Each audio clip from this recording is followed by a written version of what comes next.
So welcome everyone to the Tuesday, June 25th, 2024 meeting of the Housing and Community Development Committee.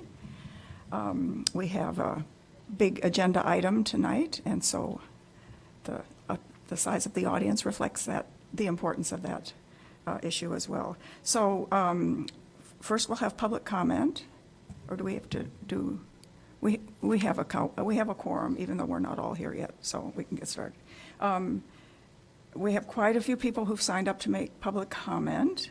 It would be really good if people didn't repeat everything that you've already heard somebody else say, so that we can get to the discussion among the committee members, so we can make some headway with the issue of the just cause issue. So I have a timer here. Everybody's going to get no more than 2 minutes, and the little beeps will go off at the podium, so please be ready to wrap up your comments. So first, Eric Passett, and then followed by William Carter. Well, I'm Eric Passett. I'm the owner of North Shore Apartments and Condos, and I'm also a resident of the 4th Ward. And I can keep on reiterating how our landlord stance on just cause. But as I stated in the council meeting last time, I had one of the owners that I worked for a long time. Maybe it's not the only reason he sold his building, but it was one of the reasons why he sold his building, because he felt like, the laws in Evanston are getting, way too contentious. And as a result of that, the 2 bedrooms and the 3 bedroom there were very affordable. And I've helped probably 5 or 6 tenants from this building already find new apartments, and they're a lot more expensive.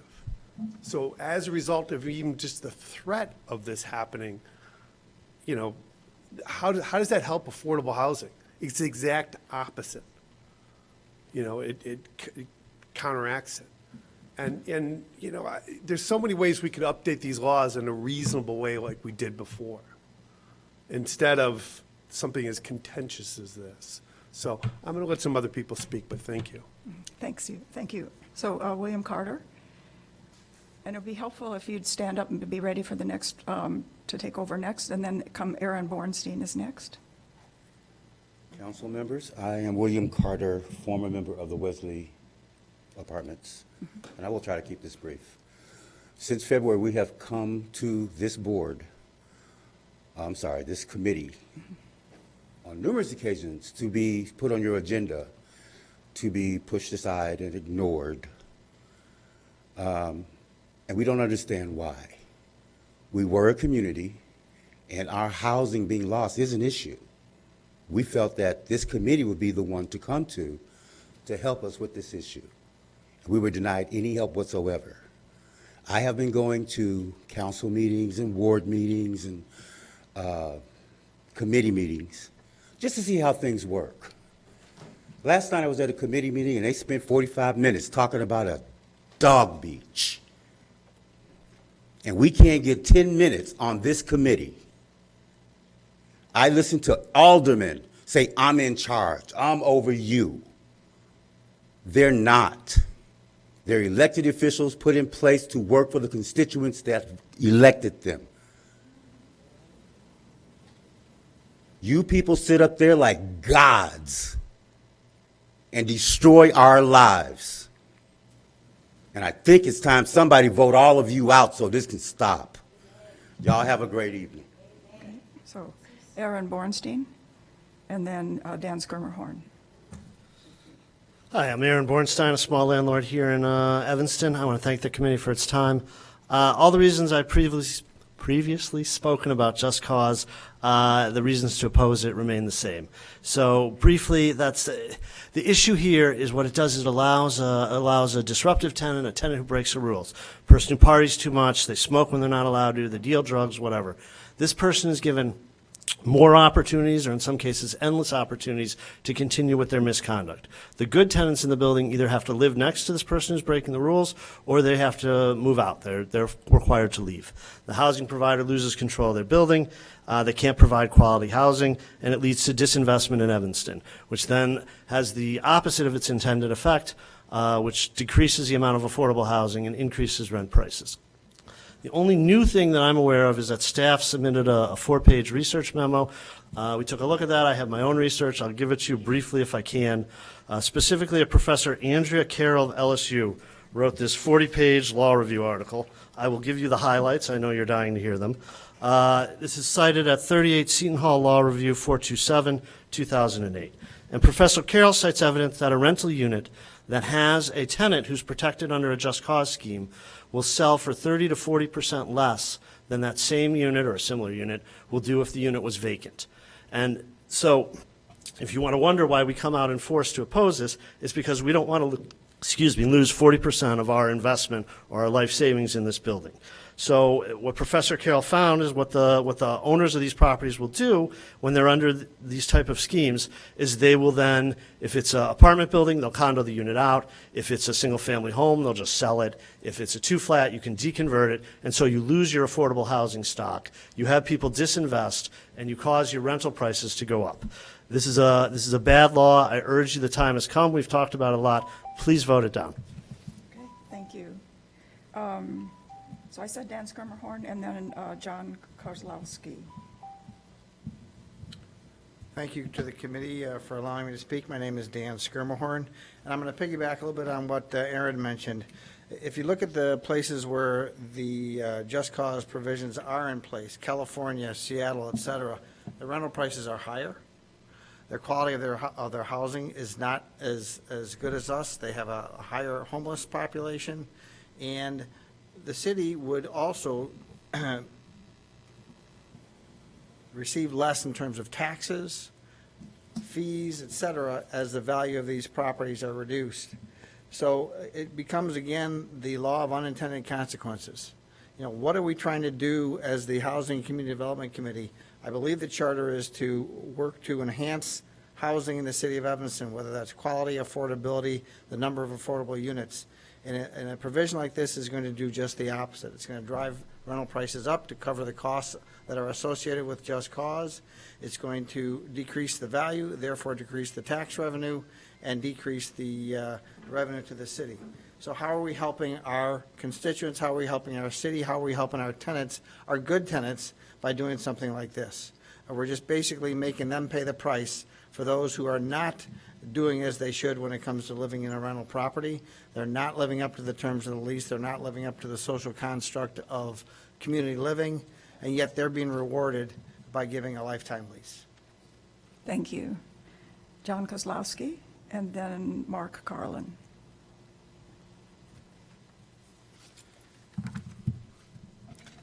Hello.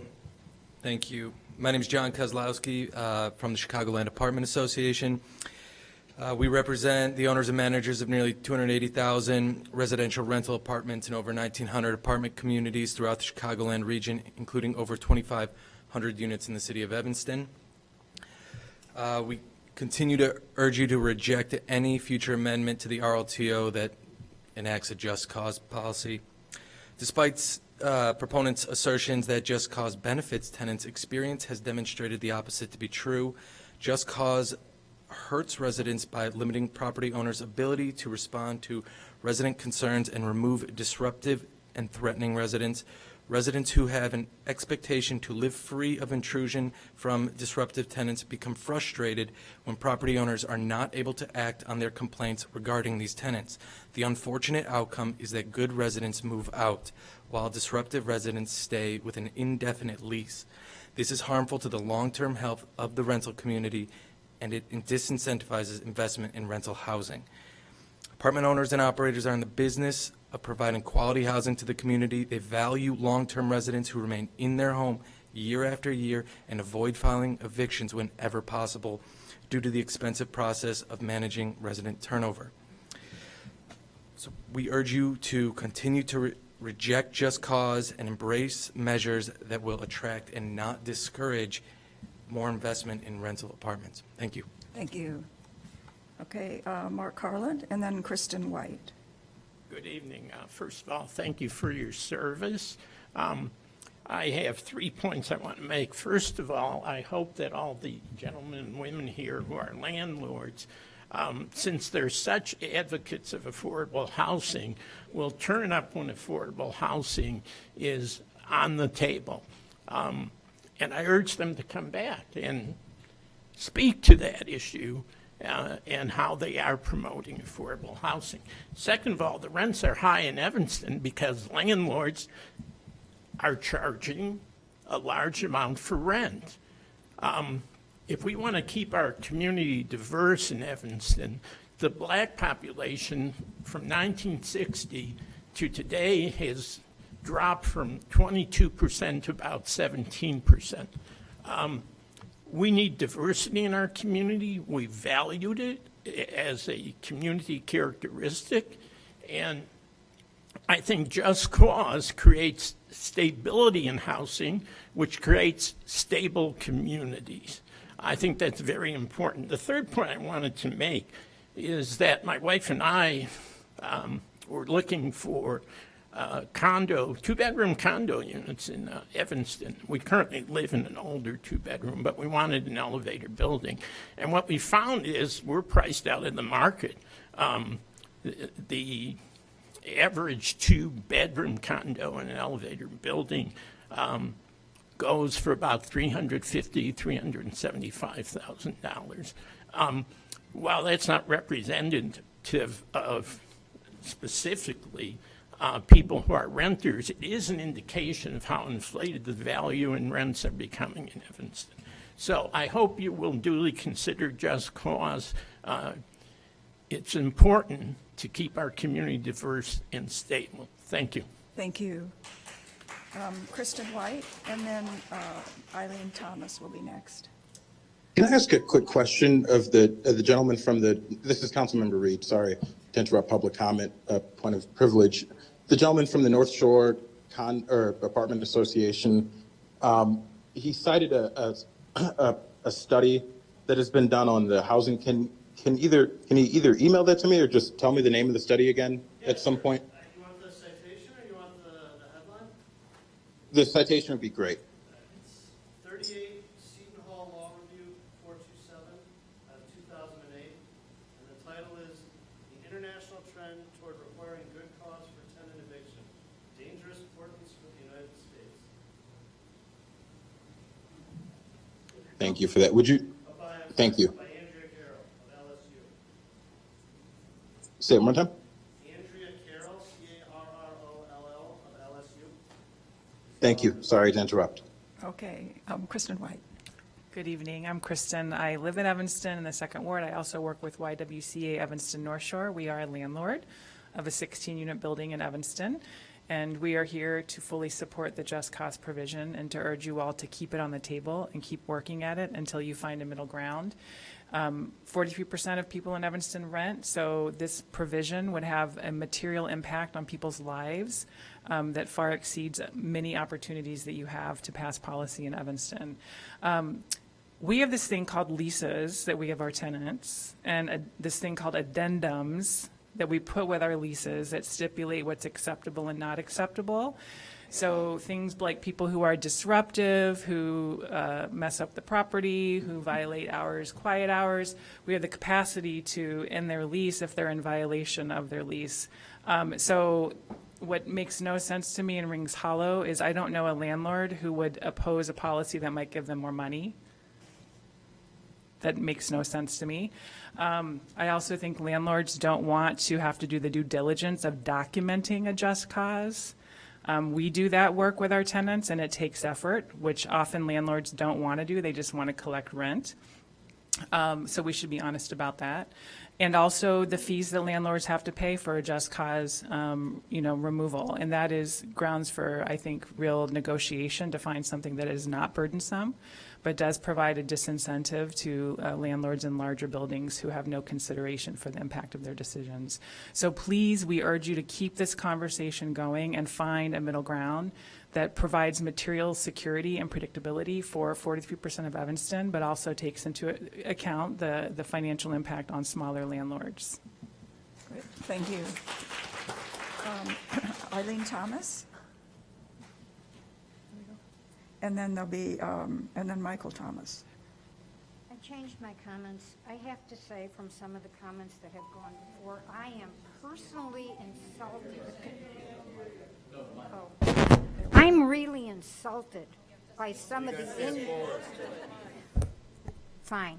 I'm really insulted by some of the innuendos from some of the people that have spoken here before.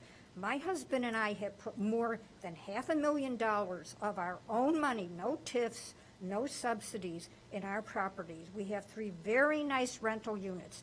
We work like crazy to keep these going.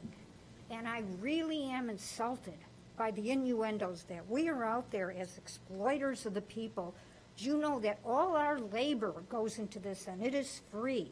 And we actually use some of our own money to do some subsidies for it. We have very, very low rents.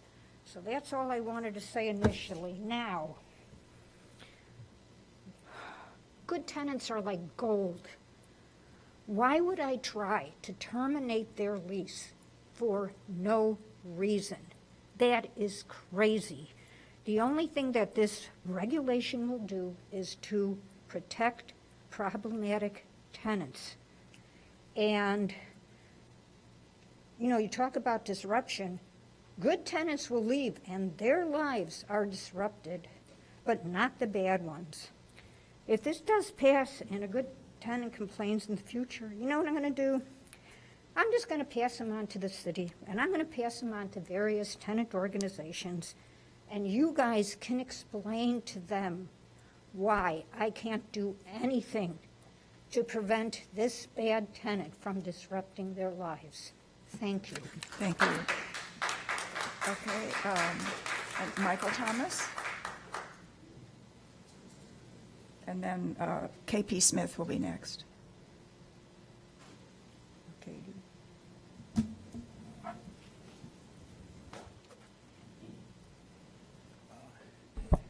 I would add to my wife's comments that we've heard from various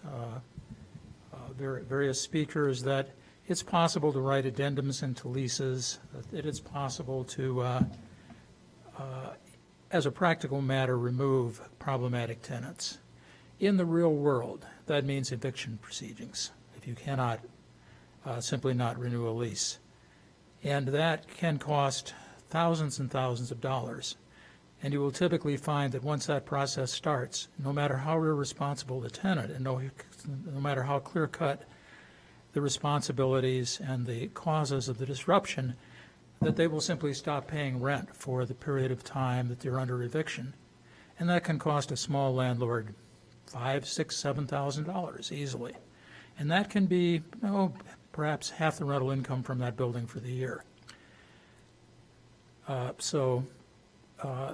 The idea that eviction is a simple solution to the problem of problematic tenants is not practical in the real world.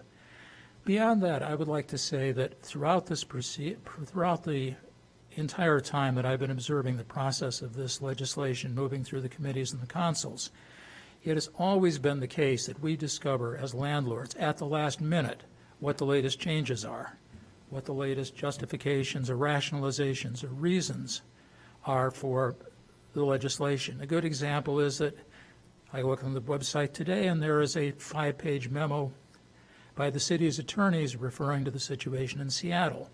I get on Google, I try to do some research, I discover that, well, the situation in Seattle is really highly problematic. It's not anywhere like the situation, apparently, based on academic research that's being outlined by the city staff. And yet I don't have time to make a really intelligent or comprehensive response because I've just found out about it 3 hours ago. I hope that you'll be able to get us this information in a more timely manner. Thank you for your time. Thank you. So Katie Smith, and then Mary Rosinski.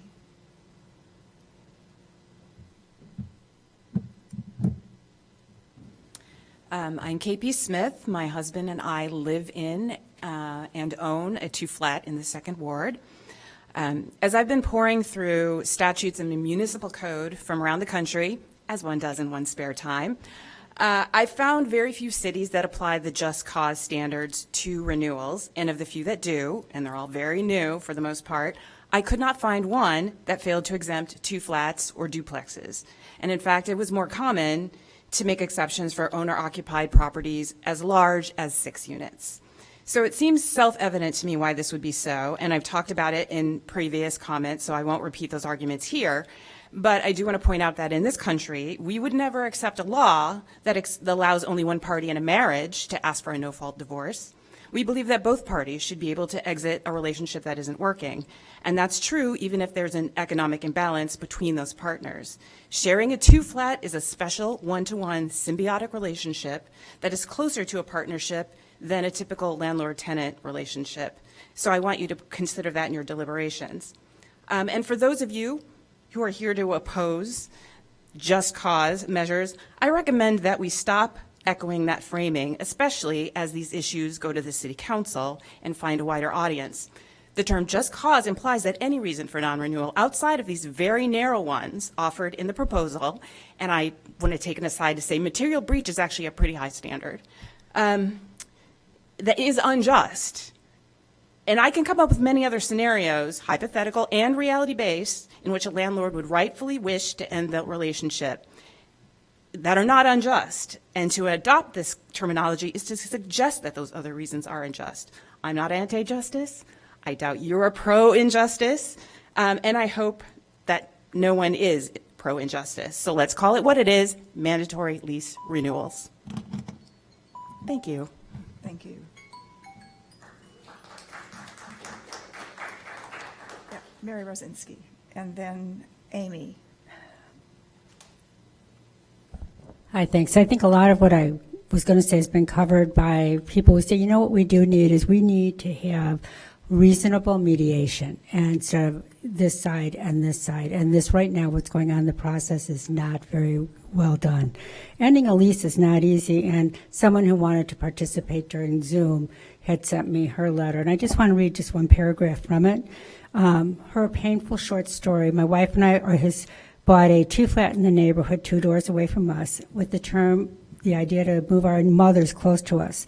The 2-flat is a rental, and we assumed that the leases of the 2 current residents would be continued. Essentially, one of the tenants decided he did not want to pay rent.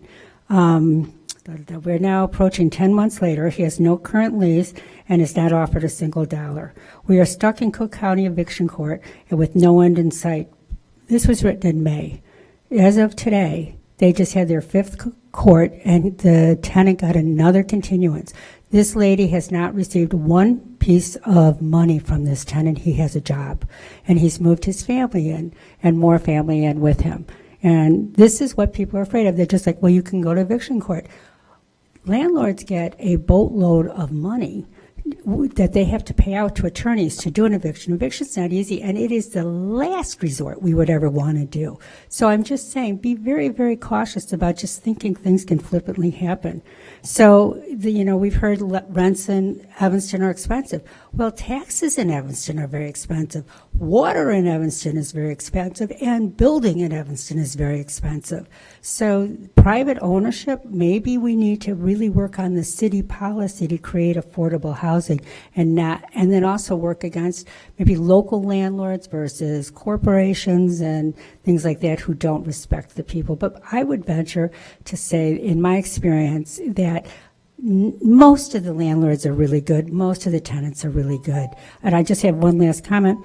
During the last 2 years of rentals in Evanston, the new rentals that are 10 years and less, they're averaging $2.60 a square foot.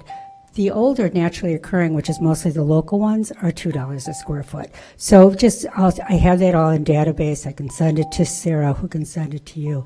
But I think that's really important when people are demonizing. Yep, thank you. Amy without a last name.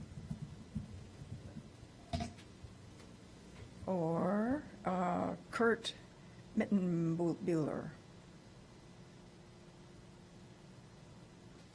And then Jessica Trujillo. All right. A lot of what all the other people said. I've chosen to focus on the flyer that they sent out. All of the other communities, this community is the Just Cause people have used all these other places as a rationale for why this is not a radical policy. So I did some research on all these places. California, 55% rent burdens, which is way over the average for the rest of the country.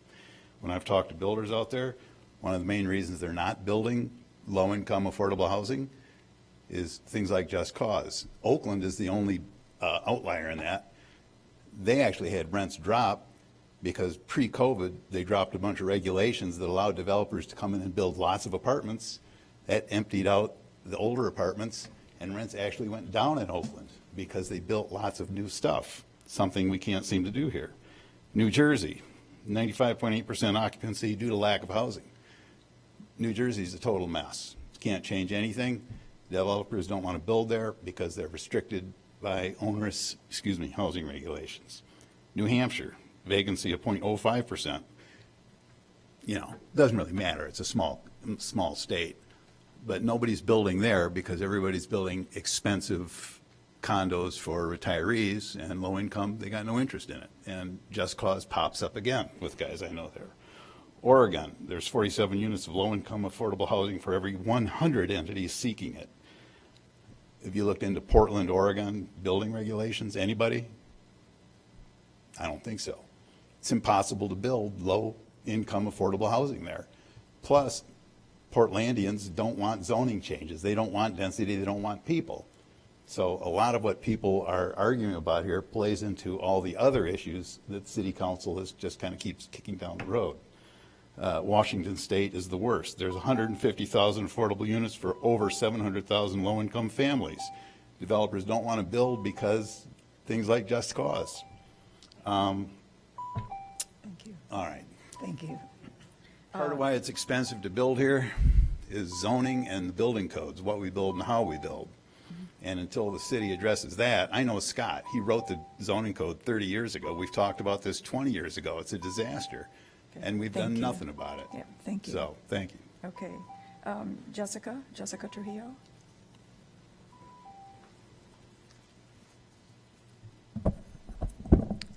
Hello. Before I start with what I had intended, there were 2 points I wanted to address. One of them was referring to this study that there would be 30 to 40% loss in, I guess, housing sales or value of housing. And I just want to refer back to what we're asking for in Just Cause.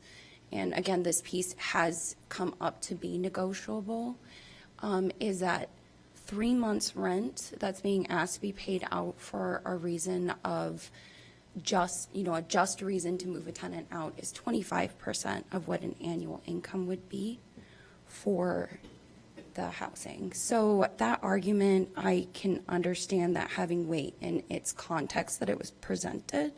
But if we're to look at actual numbers that are on the table here and have a conversation about profits and expectations of profits that the landlords are expecting, the costs of Evanston, water, property taxes, etc., I think those can be brought to the table before we throw at these arguments, trying to wipe everything off of the table so that there is no compromise made to come to a point where there can be a balance to tenants feeling like they're protected and satisfied, and that landlords might have to make concessions, but it's not going to break the bank for them. Okay, so Seattle, Washington has a Just Cause ordinance in place since 1980. It's essential we have brought before this committee for consideration for the amendment of the RLTO. We brought this in 2023. Northwestern ranks within the top universities globally in all the measurements that I could find. When it comes to the request for Just Cause, the most basic elements include landlord, housing providers provide a reason as to why a tenant can. Was that 2 minutes already? Yes, it was. Could I continue? Just really quickly, please. Okay, well then, let me go down to, here's what I think I understand. Evanston has a population of about 40 to 50% renters, tenants. Those who rent their housing from a landlord may want to stay in their homes or they may want to move from their homes at the end of a lease. A lease can be week to week, month to month, and up to a year. At the expiration of the lease, aka the terms and services between the landlord and tenant, the contract ends and the terms have expired. The landlord may offer a new lease to begin at the end of the term of the previous lease, or the landlord may choose not to extend a new lease, which would define the terms and services of the contract for providing or receiving housing between the landlord and tenant. Currently, the Evanston RLTO, which is the Residential Landlord and Tenant Ordinance, provides the landlord the right to inform the tenant that they will not offer a new lease at a minimum of 30 days prior to the termination of lease. There is no obligation for a landlord to provide any reason as to why they will not offer a new lease to a current tenant. In the end, we can address the business pieces of housing practices. There are those who own and maintain housing and those who agree to the terms and services to occupying the housing owned by another. Both deserve integrity and respect. There's a stark comparison to be noted to this, however. One party owns the property and operates as a landlord and housing provider. This party has access to housing as well as the rights and values of the property. So, Jessica, can you wrap it up, please? Yep. The disparity in power is inherent in this arrangement. There is plenty to conflate in this. I'm here representing myself as a renter. I have been a previous homeowner. I've been affiliated with Northwestern. I'm a parent. I'm a family. I work in Evanston. I volunteer in Evanston. Jessica, we really need to move on. One last moment. What is being asked here with just cause is simple and has been acknowledged as a reasonable right and practice for over 40 years within our country, at least in Washington, and already by our neighboring Chicago, one of the greatest and most notable cities in the world. Why are we still kicking this down the road? This is leaving nearly half of Evanston's population in a tenuous and unpredictable housing situation when the tools and opportunity are right before us. Just cause is reasonable, doable, and actionable Thank and you. just for Evanston. Thank you. So Helen Cho, is she, so I think we're doing, oh, there you are, okay. And then Laura Grant. Sorry, I brought a lot of things with me. Okay. Hi. Today I implore you to consider Just Cause as one tool among many others that works to fight against housing discrimination, landlord retaliation, and the effects of gentrification. And that's what I'm going to focus on today. I've already relayed my own experience of displacement, but I think it's important to bring up the hope and possibility in compromise. It's clear that both landlord and tenant advocates care very deeply about ensuring that Evanston is not overrun by large investors that buy up property, erect high-rises, drive up rent prices, and do not care about or invest in our community. Recently, Colorado's property rights-friendly governor, Jared Polis, just signed a Just Cause bill into law in April of this year, and I hope we can similarly come together to reach the mutual goal of blunting the effects of gentrification in Evanston. So some of the things that we, have been talking about, I guess, as tenant advocates, is perhaps considering exempting small owner-occupied landlords, owner-occupied units, landlords that own 6 or less units from the ordinance. We've heard about the undue burden that places on those landlords who then need to provide evidence and navigate the legal system to non-renew a tenant. And so we would like to see if that would help to make clear that this is an anti-displacement measure that's really aimed at things like large corporations that are coming in and building in Evanston. The second thing is, there's been a lot of talk about the punitive nature of relocation assistance. So it would be fantastic to see if the members of this committee can also reach a compromise about what that would look like, perhaps increasing the notice period given to tenants, but reducing the actual amount of relocation assistance that's provided. Relocation assistance is really about allowing, the folks that are displaced, things like, how am I going to rent a truck? How am I going to get movers? How am I going to pack material, take time off of work to pay the upfront costs of renting? It's really not meant to be punitive, and so we'd love to see that lowered as well. The third thing, and I think one of the most important things, is thinking about increasing the number of just cause reasons. This had actually also occurred in Washington State and Colorado, where basically landlords, if a tenant is unable to pay their rent on time for 3 times or more, and it's 4 times in Washington State, they also can be non-renewed. Making those tenant fault reasons really clear, I think is important to make landlords feel secure, right? That their rights are not being taken away, but that they're also able to non-renew for just causes. Just causes are not just about protecting tenants. They're also about allowing landlords just cause in evicting or non-renewing folks that are not following the rules. So we hope HCDC will carefully consider how an amended just cause can combat these three main drivers of housing instability in Evanston: discrimination, retaliation, and particularly gentrification. Thank you. Thank you. Okay. Laura Grant, and then Eve Williams.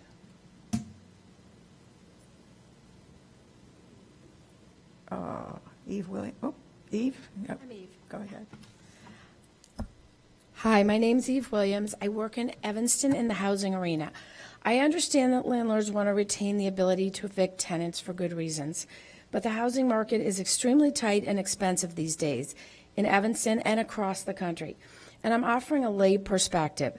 It's hard for almost everyone to find rentals, especially people in protected classes and especially with limited resources, which is why I think it makes sense to really reevaluate reasonable grounds for eviction.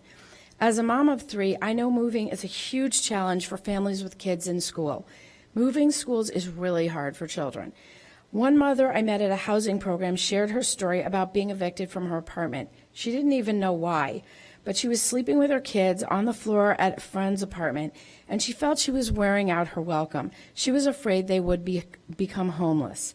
After watching my two grown kids who've graduated from college, I could see that finding a student rental they could afford was difficult and time-consuming, and finding affordable rentals after college has been similarly so. Moving for seniors is also extremely challenging. It's physically exhausting, and it can spur and increase confusion and worsen memory issues. Of course, landlords should be able to evict bad tenants, and for their own justified reasons, like they're renovating or taking a unit off the market. But after a year and a half working on the just cause issues, maybe there are compromises that we can make to lessen the burden of needless moving for tenants, especially for our most vulnerable populations. I know that Evanston prides itself on being inclusive and welcoming to everyone, and reconsidering grounds for eviction could really go a long way. Thank you so much. Thank you. So Sarah Peterson, and then Mary DeSlover.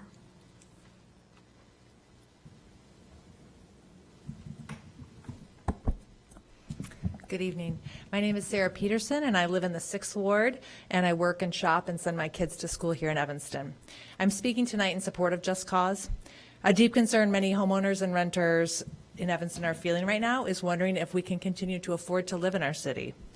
Housing costs have gone way up, and gentrification is a real threat, harming the diversity and vibrancy of our community.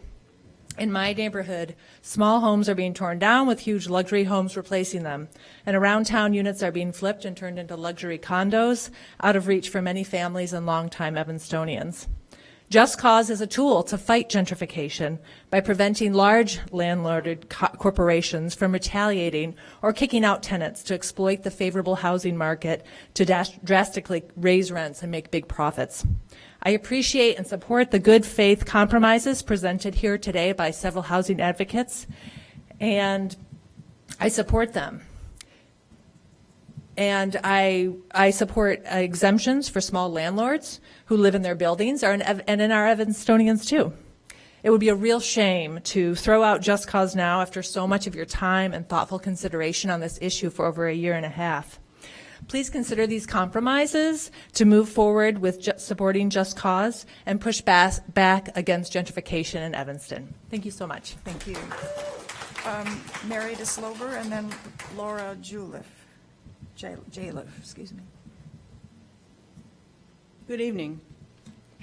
Well, a lot of things that I was going to say have been covered, so I'd like to go through a few basic things. I've lived in Evanston for almost 50 years. I have a 2-flat. I keep my rents very low. I charge about $14.50 for 2 bedrooms. I have stopped renting out my units because of Just Cause. My tenants have been there for 8 years. One just left for emergency. She had to go to Colorado, and I decided to take the unit off the market. But what I'd like to go through is some things that we haven't really considered in all the times that I've been here. And I wanted you to be familiar with a study or a report that was done in New York. New York University issued a report on just cause. And they went through the positives of it, the negatives of it, and they also had extreme warnings. And I'd like to go through what those warnings are. They said you have to be careful when you engage in just cause because you often can result in a lack of development, a lack of maintenance of existing units, exclusion of the most vulnerable renters from the markets, lengthening the time to resolve landlord-tenant issues, and increasing the time and cost of eviction proceedings. What they suggested is before you jump into just cause, you look at other measures. And I think someone else mentioned this earlier. 1 is mediation. 2 is intervention. 3 is encouraging staggering rental payments. 4 is setting up a registry to monitor and study the market, see what the problems are, and then solve them. And that's a problem I've had listening and being here in these evenings because I've heard no empirical reason. I've heard a lot of stories, a lot of problems we all have, anecdotes, no empirical reasons for why, I think I came in at 30 seconds less. I can't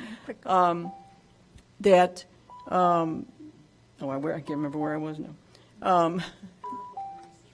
Pardon me? Oh, yeah, the empirical. I wanted to say, I used to be the director of research at the Illinois Criminal Justice Authority years ago. When we prepared legislation, we did studies. I haven't heard here any study of what the problem is, and I'm going to say that I did some research on my own. Evanston has an extremely low rate of evictions, about 10% of Chicago. And most of those, 90-some%, are for non-payment. So what are we pursuing here? Could we have a little more investigation done? Anyway, thank you very much for your time. I encourage you to vote against just cause, as you can imagine. Take care. Thank you. Thank you. Thank you. Laura? Yeah, go ahead. Hi, I'm Laura, a renter in Evanston as of 4 years and Northwestern grad student. Lease non-renewals by method of increasing rent by large landlords who have the money to flip units is absolutely a thing in Evanston, and this is exactly what Just Cause is meant to address. My comment is to urge that this committee pass something over nothing. Just Cause is obviously polarizing. I would, however, emphasize that the visible polarization at these meetings exists largely due to the fact that many people in Evanston who would benefit from Just Cause can't be here. As you know, they have livelihoods that don't revolve around housing and can't show consistent support no matter how much their lives may depend on access to housing. I've seen evidence that all of you have the wider Evanston community in mind during your deliberations and urge that you not quell the hope and momentum behind Just Cause in this very moment. I support that you pass Just Cause out of committee with substantial compromise based on the feedback we've heard regarding exemptions for small landlords sharing their properties with their tenants. There's so much room for concrete compromise, and with all of the work that's gone into this conversation from all sides over the past year and a half, this is an incredible opportunity to implement what is, above all, an anti-displacement measure that, more than anything, fosters a culture of accountability and improved record keeping amongst housing providers. Thank you. John Bartlett and then Dominic Voss.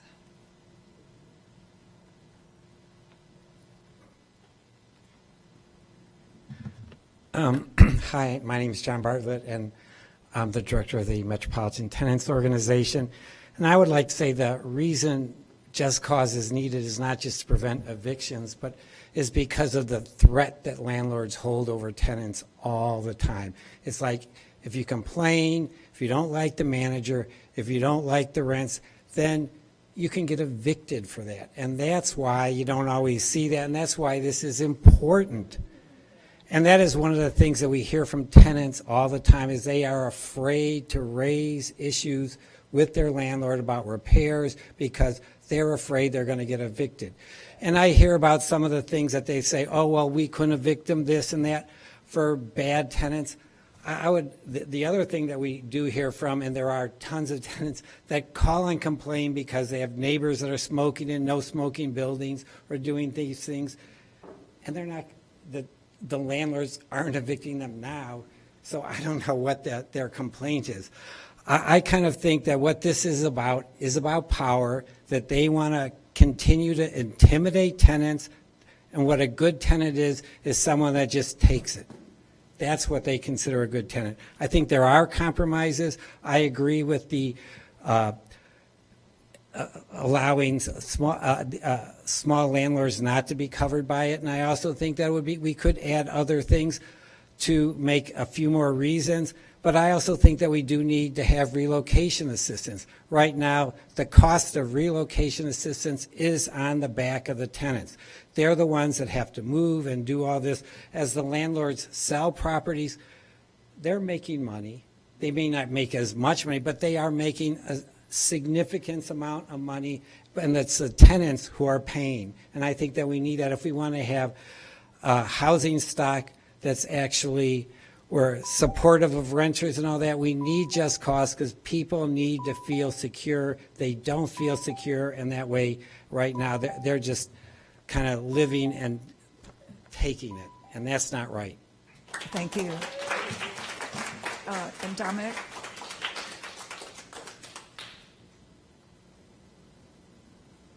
Thanks, committee members. Thanks, everybody who spoke. I've got a little bit of deja vu. I think we've done this before. There's some points that were made that we've contested back and forth from the advocate side and the landlord side. So in anticipation of this meeting, we wanted to be productive. We have delivered an open letter that was signed by Open Communities, Connections for the Homeless and Joining Forces, Metropolitan Tenants Organization, the Evanston YWCA, and the Law Center for Better Housing. And we've addressed some of the issues that some of the tenant advocates have named here tonight. Namely that, I think we can find some middle ground here. We've been a little bit stuck in sort of circular conversations. It's been a year and a half for anybody who thinks this is going too quickly. It's been a year and a half since we started this discussion.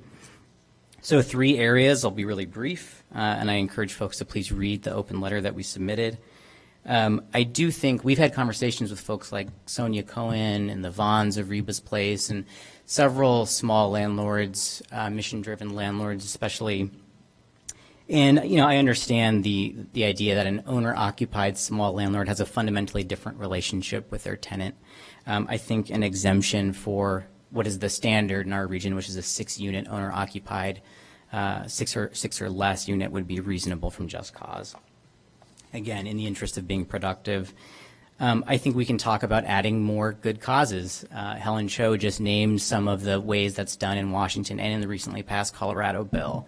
So actually naming a number, and I know this was a concern of landlords, if a tenant keeps violating the lease, they can cure over and over and over again and not be held accountable unless that provision is written, really specifically. So naming a number of, they failed to pay the rent in the notice period 3 times or so forth. And third, relocation assistance. This doesn't have to be a black and white conversation. I think that this can be something that's bargained for and discussed. We certainly want to see some relocation assistance, but this is not a black or white conversation, and we are counting on you all to deliberate. So thank you so much. Thank you. Okay, so that's the end of my list. I want us to move into our discussion. Uh-oh. I just submitted a request, but I don't know if it's too late. Well, real quickly, you're the very last one. Thank you.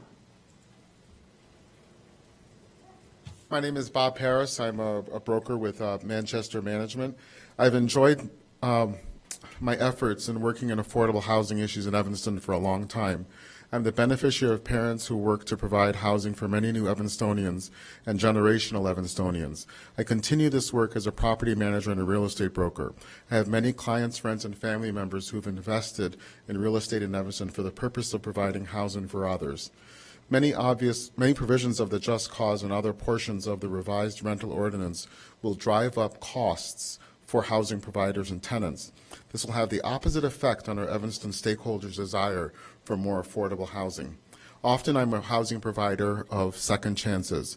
We spend extra time and effort helping people complete their applications, provide alternate qualification materials, and give everyone a chance to explain blemishes on their credit, income, savings, and other application information. If the Just Cause provisions are enacted, certain portions of it, We may be forced to take expensive, trendy upgrades to our properties and raise rents to attract only those with the highest credit scores and the best jobs and income and the most excellent references. This would certainly limit affordable housing options. Unfortunately, my family and I have been often terribly abused by unscrupulous, unconscientious, addled, intemperate, and scandalous tenants. The majority of our tenants have been kind, communicative, grateful, and caring. However, we often come across the opposite, which leads to non-payment of rent, harassment of other tenants, antisocial behavior, illegal activities, taking advantage of others, nuisance actions, and unfortunately the only affordable and effective tool was to refuse to renew the bad tenant's lease. My dad often told me, when your hand is in the mouth of a tiger, take it out slowly and carefully. Often we don't want to enter a court fight or repeatedly call the police or expend countless hours monitoring and complaining to or about a bad tenant. We prefer to quietly refuse to renew the lease and make efforts to encourage them or force them to move out. The just cause provision that would require a reason and be extremely challenging to prove. Sometimes we might not want to renew a tenant who repeatedly curses at us and disturbs the other tenants or allows their children to play and stomp around after midnight. Thank you. Thank you.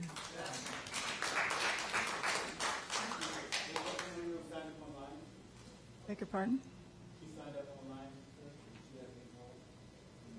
Well, I don't have any more names. Okay. We really do need to get to the conversation here. Okay, go ahead. I wrote the whole thing. Sure. I won't even go into it other than to say, my name is Cheryl Lawrence. I live in the 6th Ward. I work in the 6th Ward, a housing advocate. And the main thing, after hearing all of this, that I want to reiterate is this is, rental housing is now an industry.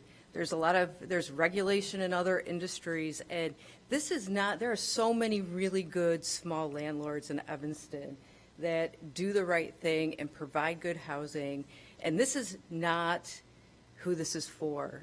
This is really for addressing the incoming huge landlords that, things are very, very transactional.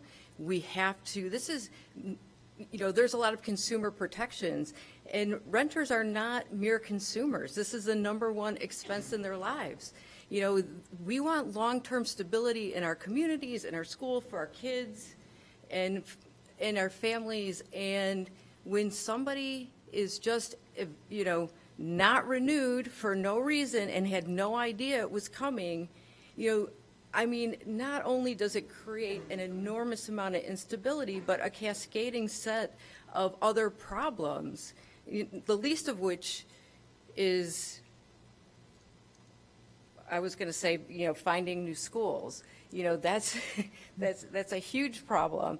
But there's so many that go along with it. And, we need to create some kind of help to level the playing field and find some sort of compromise so that, what's an inconvenience and sometimes frustrating situation for landlords, it's different than completely destroying, a family's life because, they have 30 days to try to find some place to live. It's just not reasonable. And from what I'm hearing is that there are ways that we can find to make this work and do the exclusion, the carve-outs, and do the things that can make this work. Okay, and thank you. Let's please keep working at it. Thank All right, you. Thank you. Okay. So what I'm going to propose to the committee, whoa, wait a minute, don't turn your lights on yet.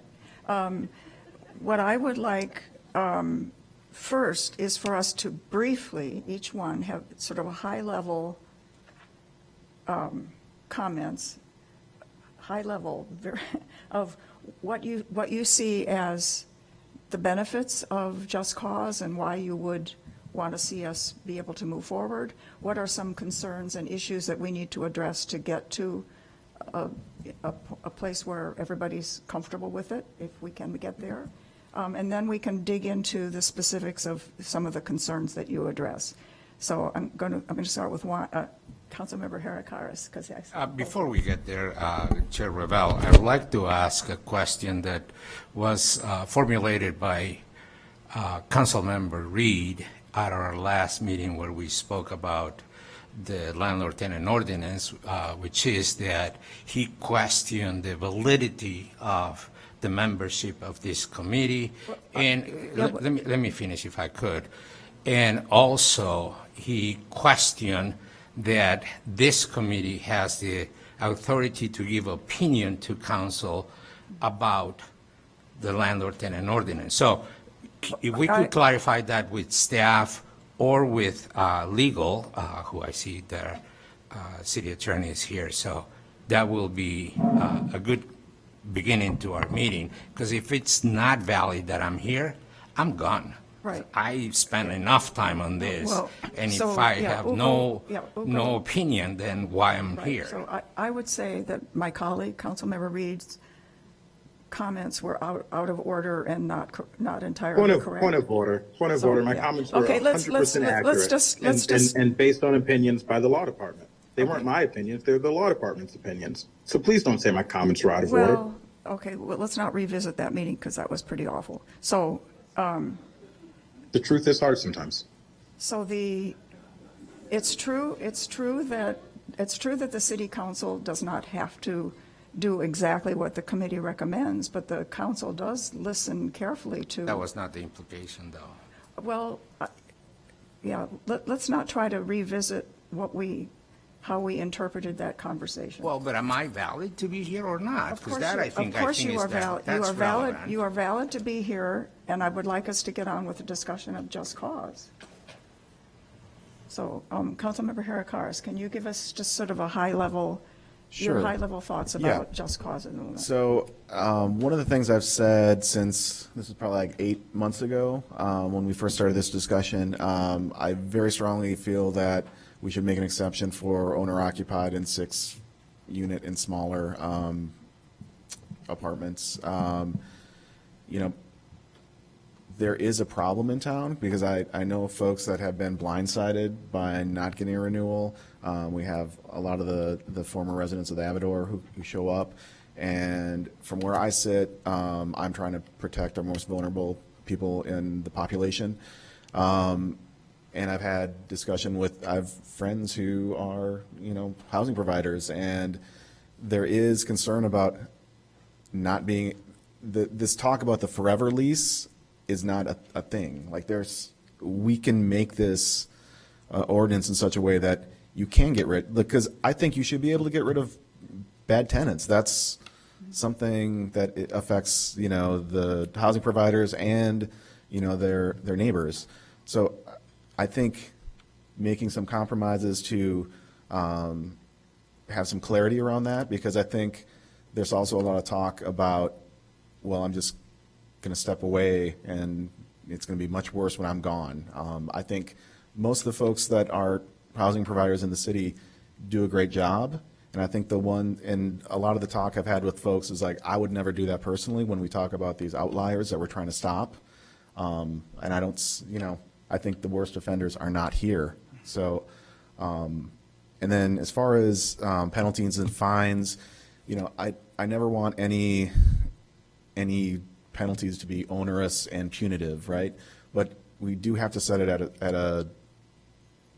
a level that has some deterrence, because frankly, some of these big corporate landlords would probably just be fine paying for 2 months. If you set the fees too low, it's going to be profitable for them to just non-renew and jack up the prices. And so I'll just stop there for now. Okay, great, thanks. Ugo, your high-level comments about just cause? I don't think I have much high level at this point, but I think it is wrong, just the way it's been approached all along. The conversations that we had at the task force, railroaded by staff and Councilmember Reed, that said over and over, we'll talk about that later, but there really hasn't been a good level of conversation. So, that's what we're hoping to have tonight. I don't think there'll be enough time to do it. But, and all I'm trying to convey here is that fairness is something that is very difficult to achieve at any point. And I have been standing by the side of the Wesley residents all this time because I think it's been unfair in so many levels the way they've been treated. I think that there is ways for the city to approach this at a more level-headed way. And there are good reasons on one side and on another side, on both sides. But we heard over and over the past year and a half, if your numbers are correct, I think it's a little bit like a year, but that small and medium-sized landlords are, for the most part, good landlords. And they oppose this. They oppose it. They're bringing reasons for good reasons. They're bringing them to the table to you all the time. We talk about 0.8 less evictions in 4 cities of California. This is by the Princeton Institute of Evictions. They did an analysis in 4 cities in California. They came up with 0.8% less evictions in those cities that included just cause to their legislation. So it's insignificant. 2022 and 2023, we had an average of 65 evictions in Evanston, at least documented, and I have a document here. That means that we will have less than half eviction that will go against because of just cause. So really, are we talking about that? There is somebody here who's trying to push this through and says, I'm doing it because there'll be less people being evicted unreasonably. There hasn't been anybody. I've been renting for 38 years, and I evicted one person. Excuse me. Yeah, excuse me, audience. Yeah, if I can also ask, if I can join the chair and ask folks not to yell out. The other side does that. I hope the advocate side doesn't do that. I am fully prepared to respond to Mr. Rodriguez's comments. Okay, thank you. So I have much more to say, but since you want a brief version. Yeah, we're starting with high level at this point, Okay. please. So should we go on to Councilmember Burns? Yes, please. I mean, what was just said is right. I mean, the difficult part about these conversations is they're incredibly nuanced, and there's always this tug of war of people trying to insert oversimplification or just distorting the facts. And I'm always big on we have to try to share the same set of facts to have a orderly and constructive discussion. And so hopefully this evening we can find a way to do that. Chair, with your leadership, we wish you luck. Because it's about lease non-renewals. It's not about evictions to me. And that's the data that's hard to collect. I heard from landlords, from one landlord in particular, Bob Paris, who spoke, and that's true. There are some disturbances that are hard to capture, and that is something that we need to figure out. But the same is true on the other end, which is there is some data that is hard to collect, which is how many times does somebody, wait it out, not because the tenant was a disturbance, but created any disturbance, but because they stood up for themselves, as an example. And so, it's tough. I've said this before, even with police matters, where, how many times does an officer pull somebody over and lets them go for the same crime that they arrest somebody for, right? Like, we can talk about data, but there is some data that's always going to be absent from the discussion, and therein lies the most difficult part of our jobs up here. But the issue is lease non-renewals. The idea that that somebody who has lived somewhere maybe for 20, 30 years can be asked to leave. The building is in good condition. and they're asked to leave at no fault of their own, and they're not built into the future plans for the property at all, or even built into, they're not built into the transition. And so one example, and this is, I think, why we're talking about providing some support to help somebody move, is like, if you're going to sell the property, then build that tenant into your business plan, right? Which is a radical idea, because we don't feel as though tenants have a right to the property at all, right? That's, I think, even where the name landlord came from. This is my land that I lord over. You can use it, but you need to stay in line, and when you don't, you're off with very few rights, right? And we've made some progress in that, but this is a discussion about maybe going a step further than what we have now. Obviously, we're a little hamstringed because we can't do things like rent control in Illinois, which some advocates have suggested, but it's considered unconstitutional. It's not something that can be done here, which in some ways kind of necessitates these type of conversations, because we can't even explore those avenues. And so I think it's a discussion that demands an audience with the full council, and so I plan to move this forward to the council to consider. Thank you. Chloe?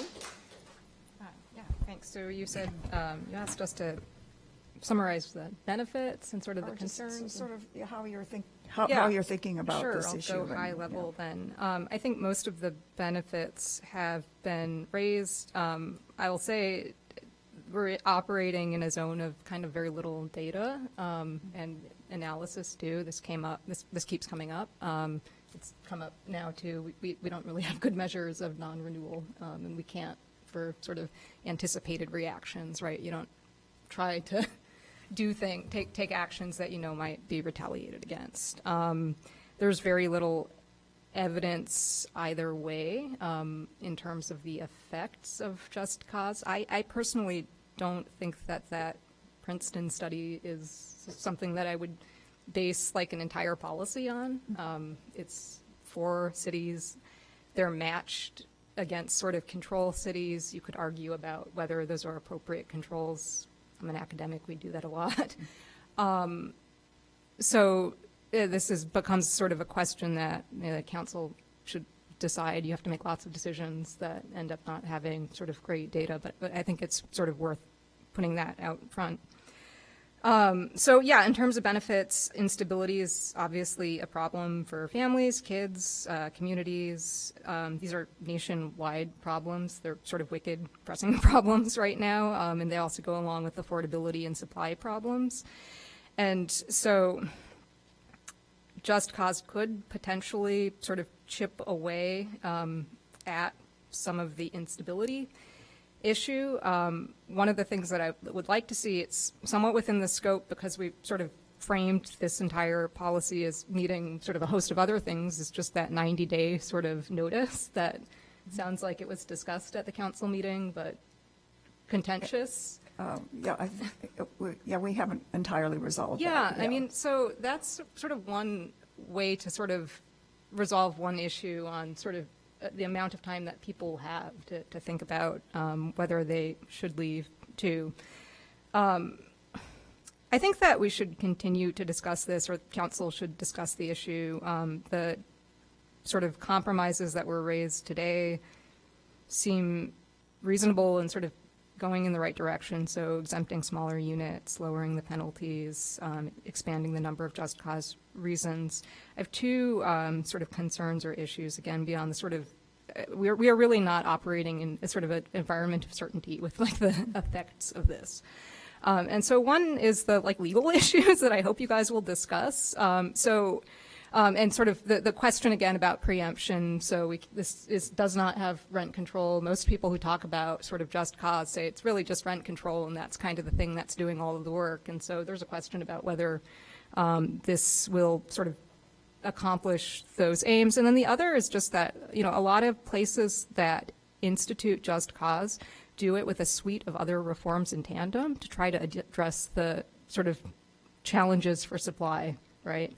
And so you often see this sort of happen as part of almost a grand bargain where you're sort of reducing some of the other barriers to building housing, zoning reform, land use reform. And so, we talked about the inclusionary housing ordinance last week, and how that was something that would sort of be triggered. It wouldn't go into effect unless these sort of zoning changes were also made. And so another way to think about this might be to sort of pair it with other types of reforms that would address the sort of supply side, which the sort of concerns about availability and affordability that are raised, I think, are valid. So I'll stop there. Okay, thank you. Joanne? I'm against the just cause for a number of reasons.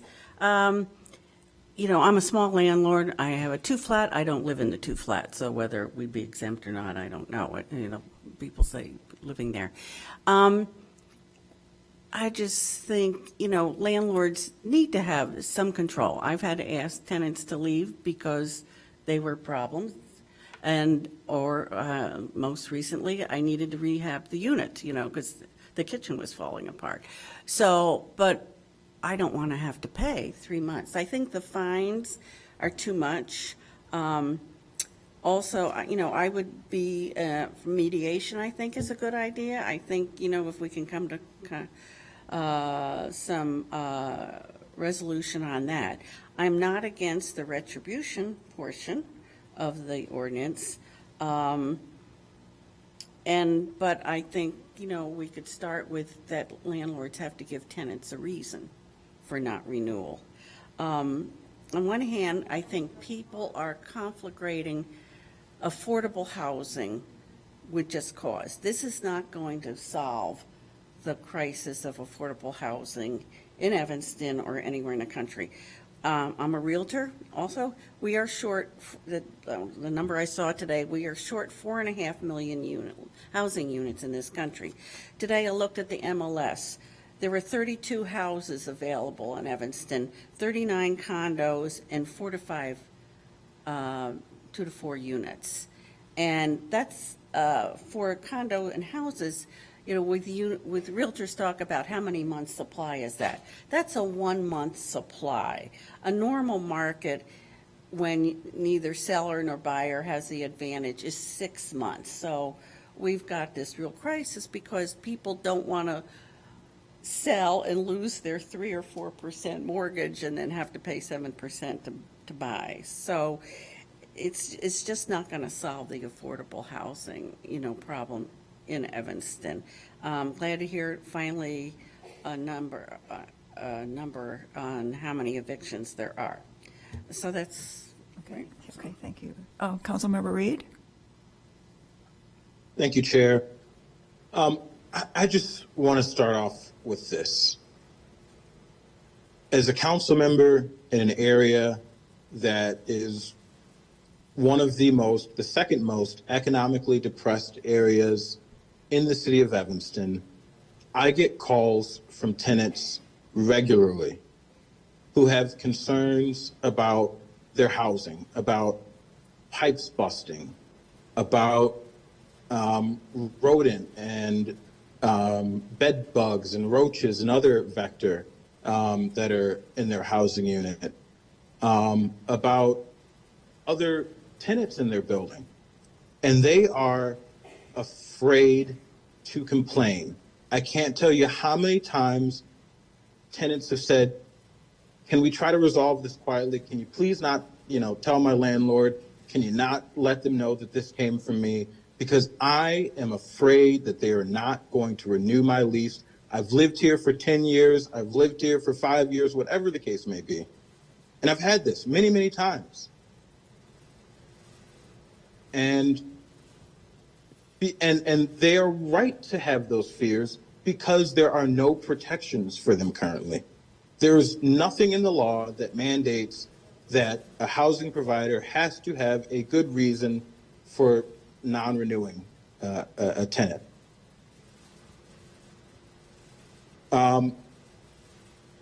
So that's why we're here. The idea that this is going to solve housing affordability, no. That was never, I've said this from the beginning, this is about housing stability, not affordability. This is not going to be the silver bullet. We know what the issues with housing affordability are. We know that it's high demand in our area. We know that we're 97, 98% occupied here. And we know that when there's high demand, what do folks do who are speculators? I'm not saying this about the smaller landlords necessarily, but we know that another issue is that the real estate market has become an investor market. It's become a speculatory market. We know that large corporations are buying up far more housing than they could ever personally use, but certainly than what is reasonable. And we know that those are causing increases in rent. We know that property taxes and poor city design are playing a role in that. We know that zoning laws are playing a role in restricting new development. The council is looking into that with our comprehensive plan.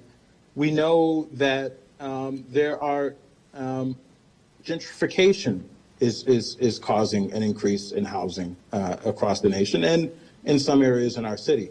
So we know that these are the factors that are making housing less affordable.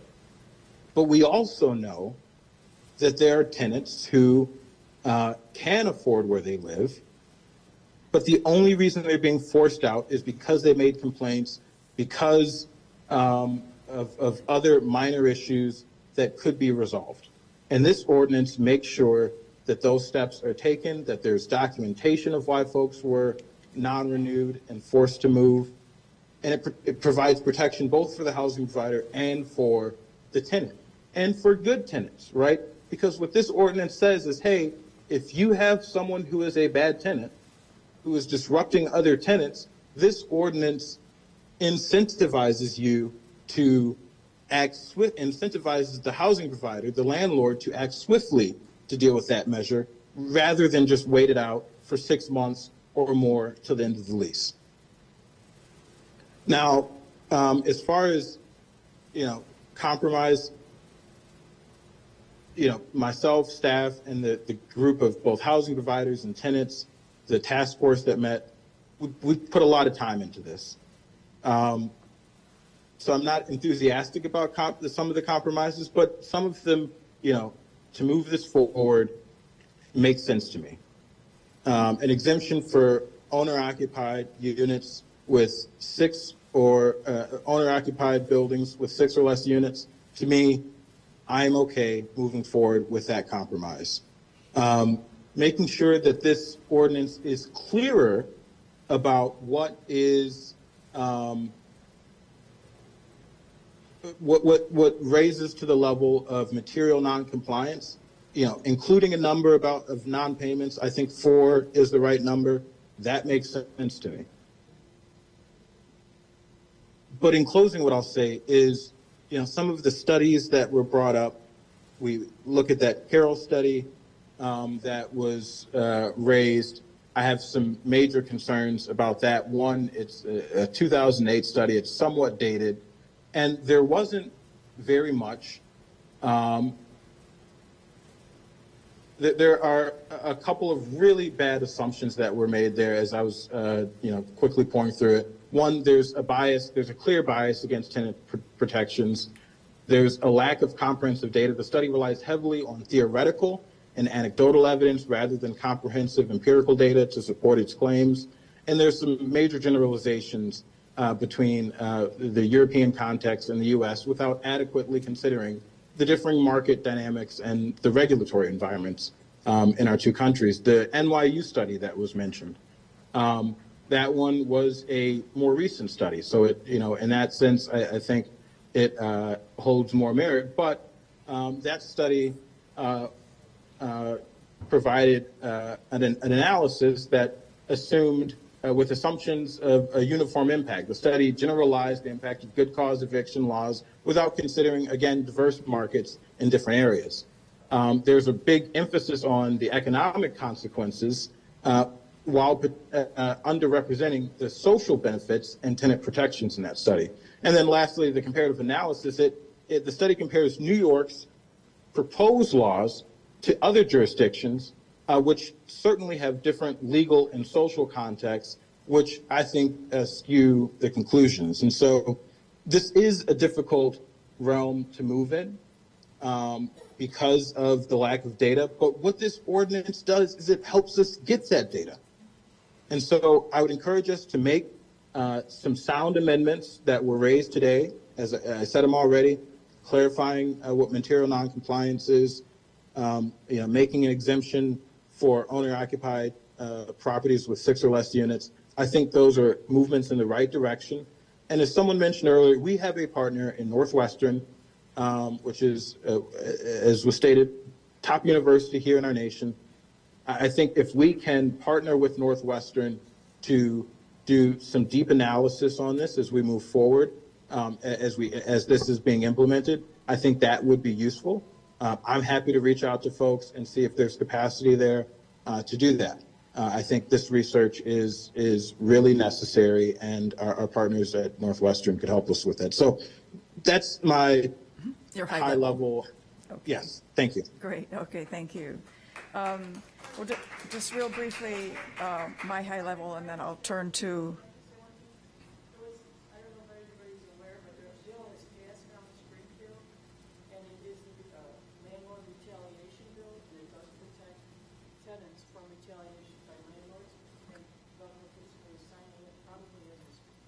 Okay. Okay, thank you. Okay. Chair Ravel, I just well, can I Sure, of course, yeah. Okay, and I'm a woman of few words, so it won't take long. I mean, it would be nice if we had a lot of data that would prove to us that if we pass this, we would reduce evictions by whatever percent. But it seems to me there are a lot of other good reasons to consider a just cause ordinance, and the stability that it provides for our residents is really important, and the idea that it empowers the tenants to seek improvements in their living conditions without fear of retaliation. So I mean, there's some really important reasons, I think, for us to consider this ordinance. Concerns, what is the burden of proof going to be for the landlord to be able to prove that there is a just cause for non-renewing the lease? So I think we need more thought about how that would work. I would certainly support exempting the small landlords, the 6-unit or fewer landlord, and what else do I have here? So I'm seeing several areas of agreement, certainly not unanimity, but we'll continue having the discussion. So Ugo, you're next. Thank you. I just regained my train of thought after I was being interrupted while I was trying to get to a point when I was talking about evictions, and I was going to try to get to the non-renewal issue here. So in 38 years of being a landlord and managed property for others, I have evicted once, one person. The reason for that is because every tenant is incredibly valuable to a landlord. A paying, a caring, a good human being in our apartments, it's incredible, or in a house if that is the case of a rental. So it's an incredible asset to anybody. And if we pass this, the unintended consequences could be devastating to our community. Affordable housing is innate to small landlords most of the time.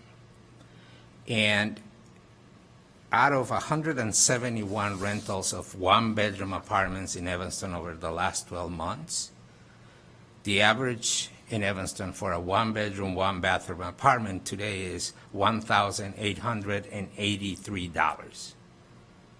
And I bet you that the low end of the spectrum is not a corporation, is not out of a corporation, is out of a small landlord, is out of a medium-sized landlord. And that is about $1,100. That's in Evanston. That's what's recorded through the MLS. That's data that I got today. It's very fresh for you. So I was getting to the non-renewal issue of just cause, and it is that landlords don't want to not renew your lease if you're an asset. Today, if I bought a 2-flat in Evanston and I get a $600,000 mortgage, and the rent that I'm getting from the 2-flat that I just bought is $2,500, a generous rent for a 2-bedroom apartment, typical apartment in Evanston. I will be paying $4,000 to live in the same apartment that my tenant is living in. So that is the sacrifice of a small landlord every day. When you say 2 or 3 months mean nothing to a landlord, it's 25% of their annual income. It could be it. For a lot of us, it's retirement. For a lot of us, we're living out of Social Security and maybe a small pension or maybe a little bit on savings. But it is our livelihood. And to take it for granted, I think that is incredibly irresponsible, especially when there is no data to back it. If we want to make partnerships, let's make them ahead, not behind, and analyze the data and act from that data, not before we have the data. Oh, let's make this and that, and let's see what comes in. Let's see what we catch up in the air. That's not the right way to do it. That's irresponsible. I think that if you want compromises, I would say try to establish just cause with the large landlords. The Avidor could be a good case for that. And I'm sure that there are others. There is a student here that from Northwestern that testified that big buildings, they take anything and everything. The weather changed, your rent goes up. You didn't come yesterday, you come today, your rent is higher today. I know that. And I know that it's very hard to live under that pressure. But for most landlords, that is not the case. So we're going to punish everybody because of a few. Instead of the city, if a city official gets a wind that somebody is not treating a tenant properly, I believe it is our responsibility to act on it, not just bring them here to this committee and we don't even have authority to do anything, so it's irrelevant. But if I hear that something is wrong, I'm going to act on it. And I'm going to act on it in every capacity that I have to defend that situation. Mediation is a great venue to solve problems. And if the city establishes penalties to address issues that are being unfair, so be it. That'd be fine. Why don't we start with big landlords? Why don't we start with the biggest fish that comes around here and jacks up our rents? I've seen 1-bedroom apartments rented for $3,400. So that would be a compromise in my book. Thank you, Chair Revelle. I appreciate that. Thanks. Okay, Chloe. Thank you. So I guess my standpoint here is that we're just a deliberative body, not even really, I'm not sure exactly, given our last contentious meeting about this, but, if our purpose as a committee is to just sort of hear concerns, have every single possible issue that our community can think of, elicited over several months and even years, and sort of learn about the real risks, and I don't think we should underplay those risks, but also the real risks of maybe not at least thinking about how to solve some of these underlying problems, then to sort of think about possible compromises. And so one of the compromises that was raised would go as sort of, having fewer, exempting smaller landlords. And so that seems like something that might potentially get to one of your issues. But I guess where I am is that we've kind of fulfilled that, right? And so I think it might be a good point for the council to sort of play its role in now deliberating how they want to weigh the different risks for different parties and potential benefits for different parties that have come up. And one of the core issues here is whether the sort of blunt and universal kind of approach that's proposed here is better than sort of maybe more targeted measures that would deal with some of these individual underlying concerns like retaliation. So I guess part of this is a question for you in terms of what is the aim? What are we trying to end this evening with? Well, I think, probably we're not going to end it this evening. I guess what I would hope we would do is give staff direction for how to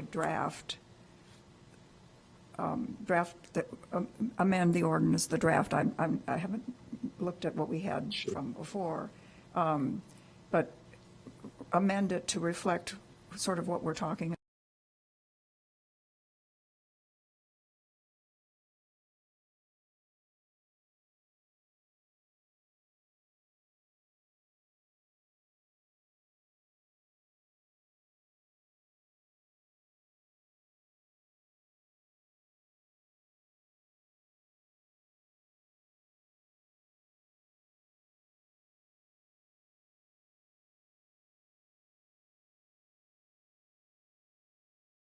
A draft that we feel, on the whole, we're comfortable with, and that goes on to council.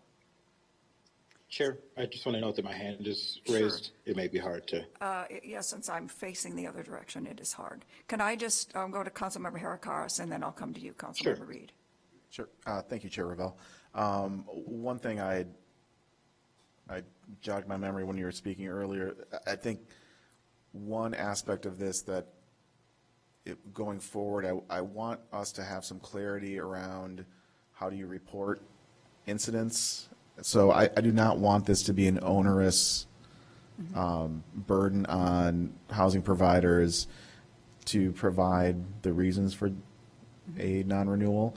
So I think, and I'm also willing to hear what, there's some subjectivity. I know everyone said we don't non-renew good tenants, but I think if you ask 10 different landlords, housing providers, what's a good tenant, you'd probably get possibly 10 different answers. So I think having some clarity around what would be grounds for non-renewal that are fair, I'd like to hear those. But I think we want to get, personally would want to get to a point where it's not onerous, and from the folks I've spoken to, a lot of you have said, I would not do that, and so having reasonable reasons to not renew presented in such a way so that there is clarity in the ordinance, so we're not debating the underlying goal. And I think the underlying goal,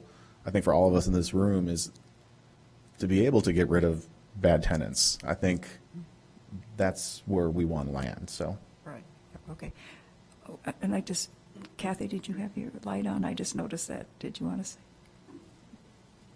Or interim corporation, whatever your title is. Thank Assistant you, Chair. Corporation Catherine Counsel. Penrose, Lawn Assistant City Attorney. There we go. I was going to build on what Councilmember Harakaris was saying, and now I'm questioning whether it's going to put us off in a whole new direction. But one of the things to consider that I haven't really heard much discussion about, but I'm sure staff, me being staff, would appreciate direction on, is how these issues are going to get brought up. Because if you think about it, just using an example, if a tenant is not renewed, if the lease is not renewed, and the landlord believes there's a just cause for non-renewal, the tenant has a choice. Tenant can continue to stay and be a holdover tenant, or the tenant can just say it's not worth it and leave. The tenant stays and is a holdover tenant, then these issues can be solved in eviction court. So right now that would be the only way for these issues to ever be resolved in terms of, was it a legitimate just cause reason? Did the landlord have grounds to not renew the lease? The other option that perhaps you could consider is to create some sort of private right of action for the tenant to be able to bring a case against a landlord for damages. Otherwise, these issues would never, there's no way for it to just spontaneously become a court case or a court would decide whether or not the landlord's reasons were pretext or not, unless the case goes to eviction court. Okay. Not quite sure what to do with that. I'm going to turn to Councilmember Reed, who had his light on for a long time. Thank you very much. And that's actually exactly where I was going to go, Ms. Sloan, because Councilmember, or Chair, in this case, Chair Ravel, brought up the burden of proof. And, I think you're exactly right. The way that this would be resolved is in the courts, right? If a housing provider wants to, at this point, not renew someone for their bad actions, I'm sure the housing providers in the audience would say there are tenants that stay over even still when they non-renew. And the only difference here is that the housing provider would simply provide documentation of why there's a non-renewal to inform the tenant. And if the tenant, thinks it's unjust, presumably they'd either stay over and it would go to eviction court. I do think a private right of action. I was trying to pull up the ordinance. Now it's a bit unfortunate that we didn't include the text of the ordinance in the packet for today, because I think that would have been really helpful to always include the text of the ordinance in the packet when we're discussing it. But I think a private right of action, if it is not already in there, needs to be in there. We've done that for for a number of other ordinances that I've been the lead sponsor on. It makes perfect sense. In fact, Catherine, I think we worked on that with the minimum wage ordinance together. As far as Councilmember Hedikadis brought up the concern about, making this a burden on housing providers, how do they document it? Again, I think it's simply in some written form, email, written notice, sending over to the tenant, hey, this is the violation of the lease that occurred. You smoked in your unit.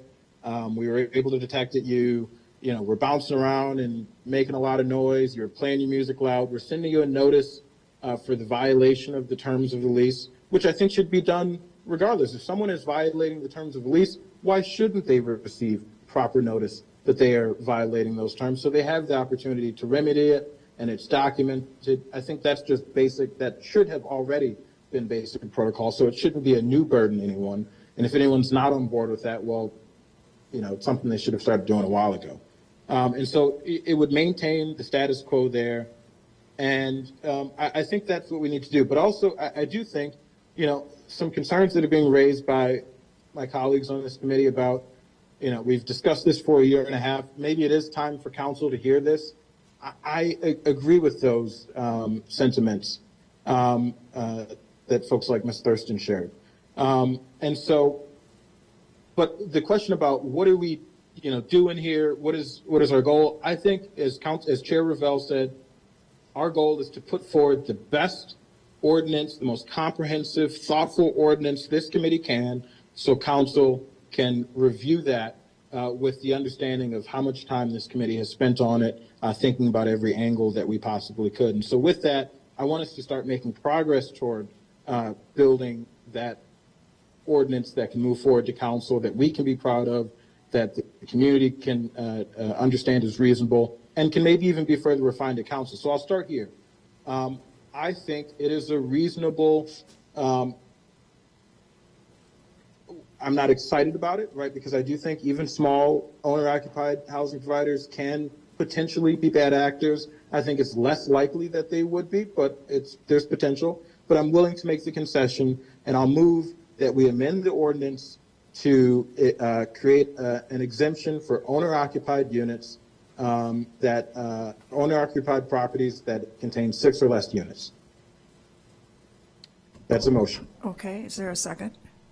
Second. And then can you send the ordinance, please? I've been having the most difficult time even finding it in previous agenda.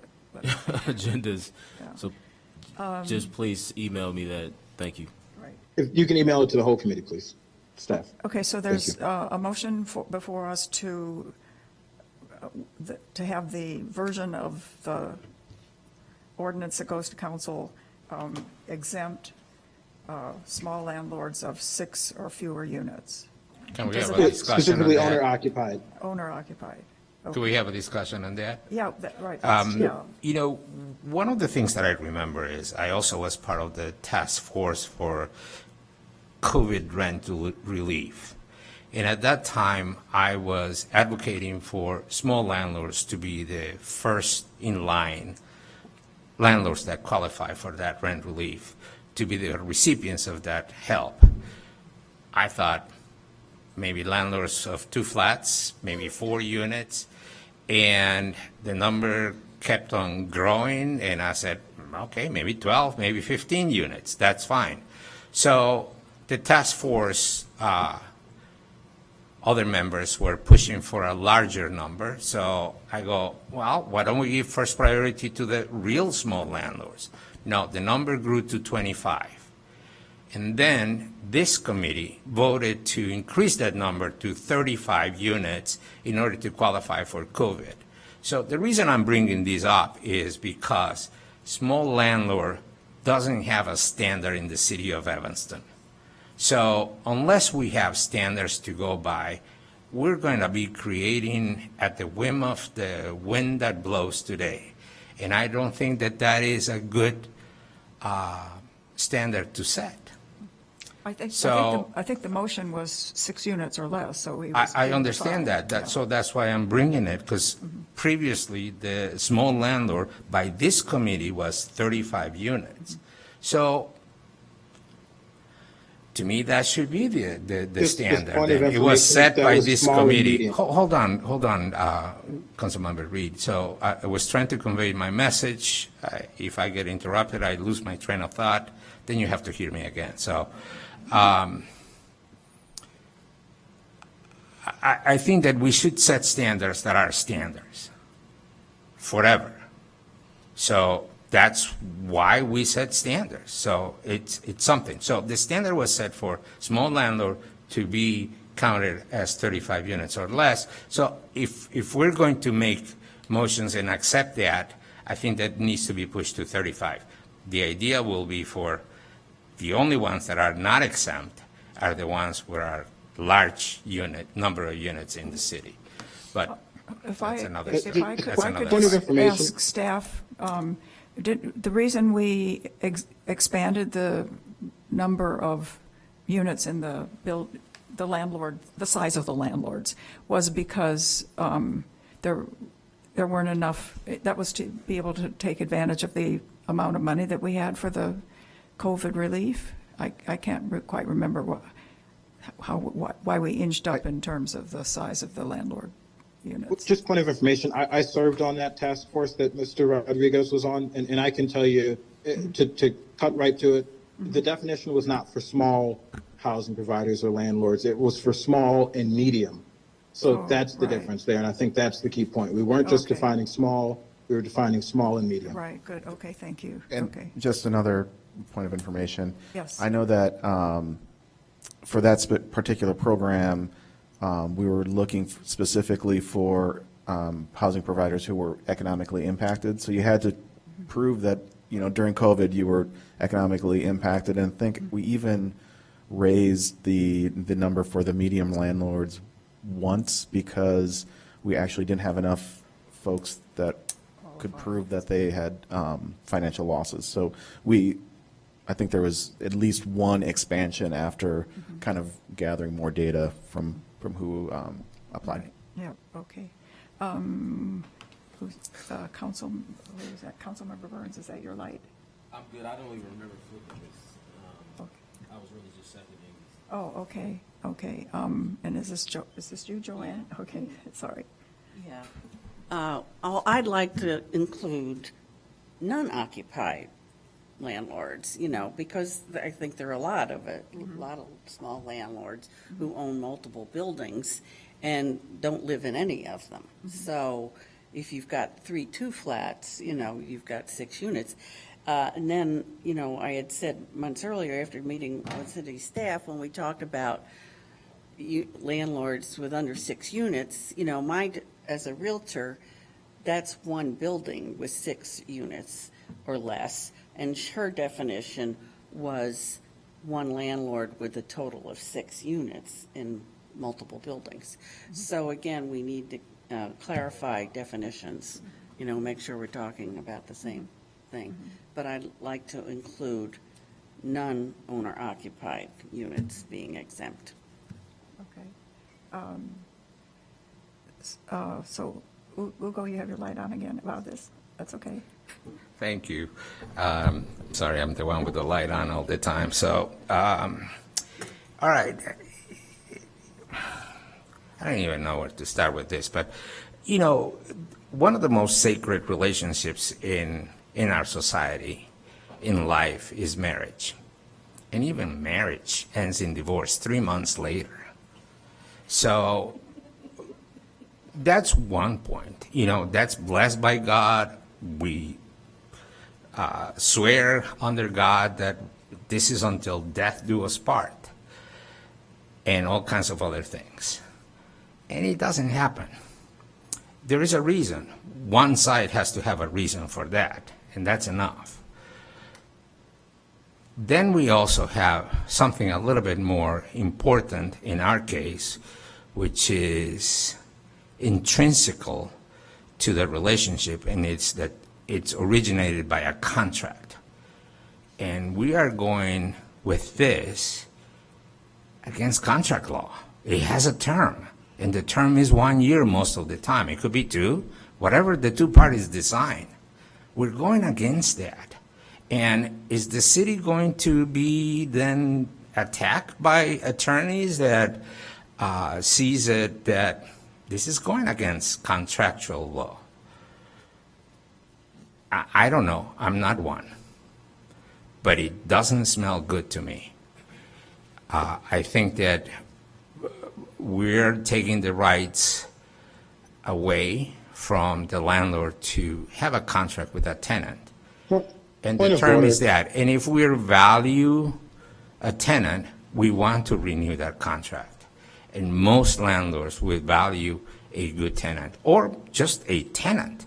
The uncertainty of having to bring somebody else Just a minute, to Well, my we're discussing an building, amendment for I'm not 6 going to or accept your interruption, Mr. and Reed, so please. Well, No, it doesn't you're matter. actually out of order right I'm not going to accept it, so I'm going to continue. Please don't interrupt me. And I lost my train of thought. So I don't see that this is a good thing, and the consequences are going to be immense. Affordability is going to go out the door, because if it's going to cost me once, or my neighbor is going to cost them once, I'm going to learn the lesson, and that is going to go up on the rents for the next tenants forever that I get. So it is not a good thing. We should give this more thought. Okay, Councilmember Reed. Yeah, I just wanted to make a point of order that we're discussing the motion around exempting owner-occupied properties with 6 or less units. And I think we need to stay, in order to be, thoughtful with our time, Right. we need to stay on topic. Right, so we did have the suggestion that it could be 6 units or less, whether it's owner occupied or not. I personally would oppose that. I think there is something to the, folks mentioned the relationship between, an owner-occupied unit. I do think there is a unique relationship there if the owner is living in the building. That does not exist if the owner is not in the building. And so I think that's why we need to keep this just to the owner-occupied units. Okay. Chloe? That seems really theoretical, and I kind of worry about getting into these sort of like psychic dimensions of these relationships. I thought that one of the reasons that we were exploring sort of smaller, and I agree, I like the idea of maybe thinking beyond sort of even owner-occupied. I would be up for expanding the number too. New York, I see, has 10 or less. This gets to Ugo's problem too about where do you stop. But is that the sort of naturally occurring low, affordable housing is coming out of those. So there's sort of practical, pragmatic reasons for why you would want to exempt them and not sort of just beliefs about this relationship. But, Yeah. And I'll have to say I would support it being for non-owner occupied as well. Councilmember Burns. Yeah, if I'm following, there's something I'm not necessarily getting. Why would you not want protections for people who are in units that are most affordable, meaning they're probably more likely to be low income? So that just doesn't, if you could respond to that, because that doesn't, I'm not following. yeah, so I guess my concern is sort of eventually this gets priced in, and this can't have rent control. I don't even know that I would agree with rent control personally, but so because this is likely to get priced in for everyone, that could sort of fall more heavily on that group. The other is that just sort of larger, I guess this is sort of theoretical, but I would assume that larger building owners, sort of larger landlords might be better able to absorb the costs than smaller ones. Sorry, one other point, I guess, since maybe you're getting there. I mean, we're talking about buildings. We don't necessarily know how many units, there's an assumption embedded there that, so, if these are just buildings of less than 10 units, we don't know how many units that one person actually sort of might own, but ownership is kind of a complex thing to figure out. And so practically speaking, the sort of logic behind what I was suggesting was just that it would sort of be less likely to sort of fall on those that might be more likely to be burdened by the regulation. But I mean, I agree with the underlying principle. Yeah, and I thought early on that there was some conversation. That's why I wanted to see the ordinance. There was some discussion about having a relocation assistance fund for small landlord, perhaps. I don't know if we took that out or if it ever got in. Councilman Reed, maybe you can speak to that, but that's how I would prefer to address any concern about overly burdening small landlords is the same way we do for anything else. We set aside a fund where if you income qualify, and you can income qualify as a property owner as well, then you could access those funds for relocation assistance, perhaps. So I'd prefer to deal with it that way than to say, and I don't want to put words in your mouth, but the way I'm hearing it is because we're fearful that this is going to cause an increase in rents, we won't provide these protections for low-income tenants who who we know need these protections the most. And so, I'd rather just deal with it if you're a landlord and you can't afford to provide relocation assistance to the tenant, then there's a fund that we can develop to help you in those situations. And I thought that was a part of the early discussions. Liz or Sarah, if you want to chime in on that, but because there seems to be a little confusion up here about that, so maybe you can help remind us about those discussions. Happy to. So yes, the mitigation fund was part of the draft that the task force did develop, and there were specific, provisions in that would allow for small to medium landlords to access that fund to be able to offset the relocation assistance. I believe also the relocation assistance for those lower ownership, the type of developments that you're talking about, they would only have to pay 1%, and that could also come out of the mitigation. One time. Yeah, one-time monthly rent. Thank you, Councilmember Reed. Okay.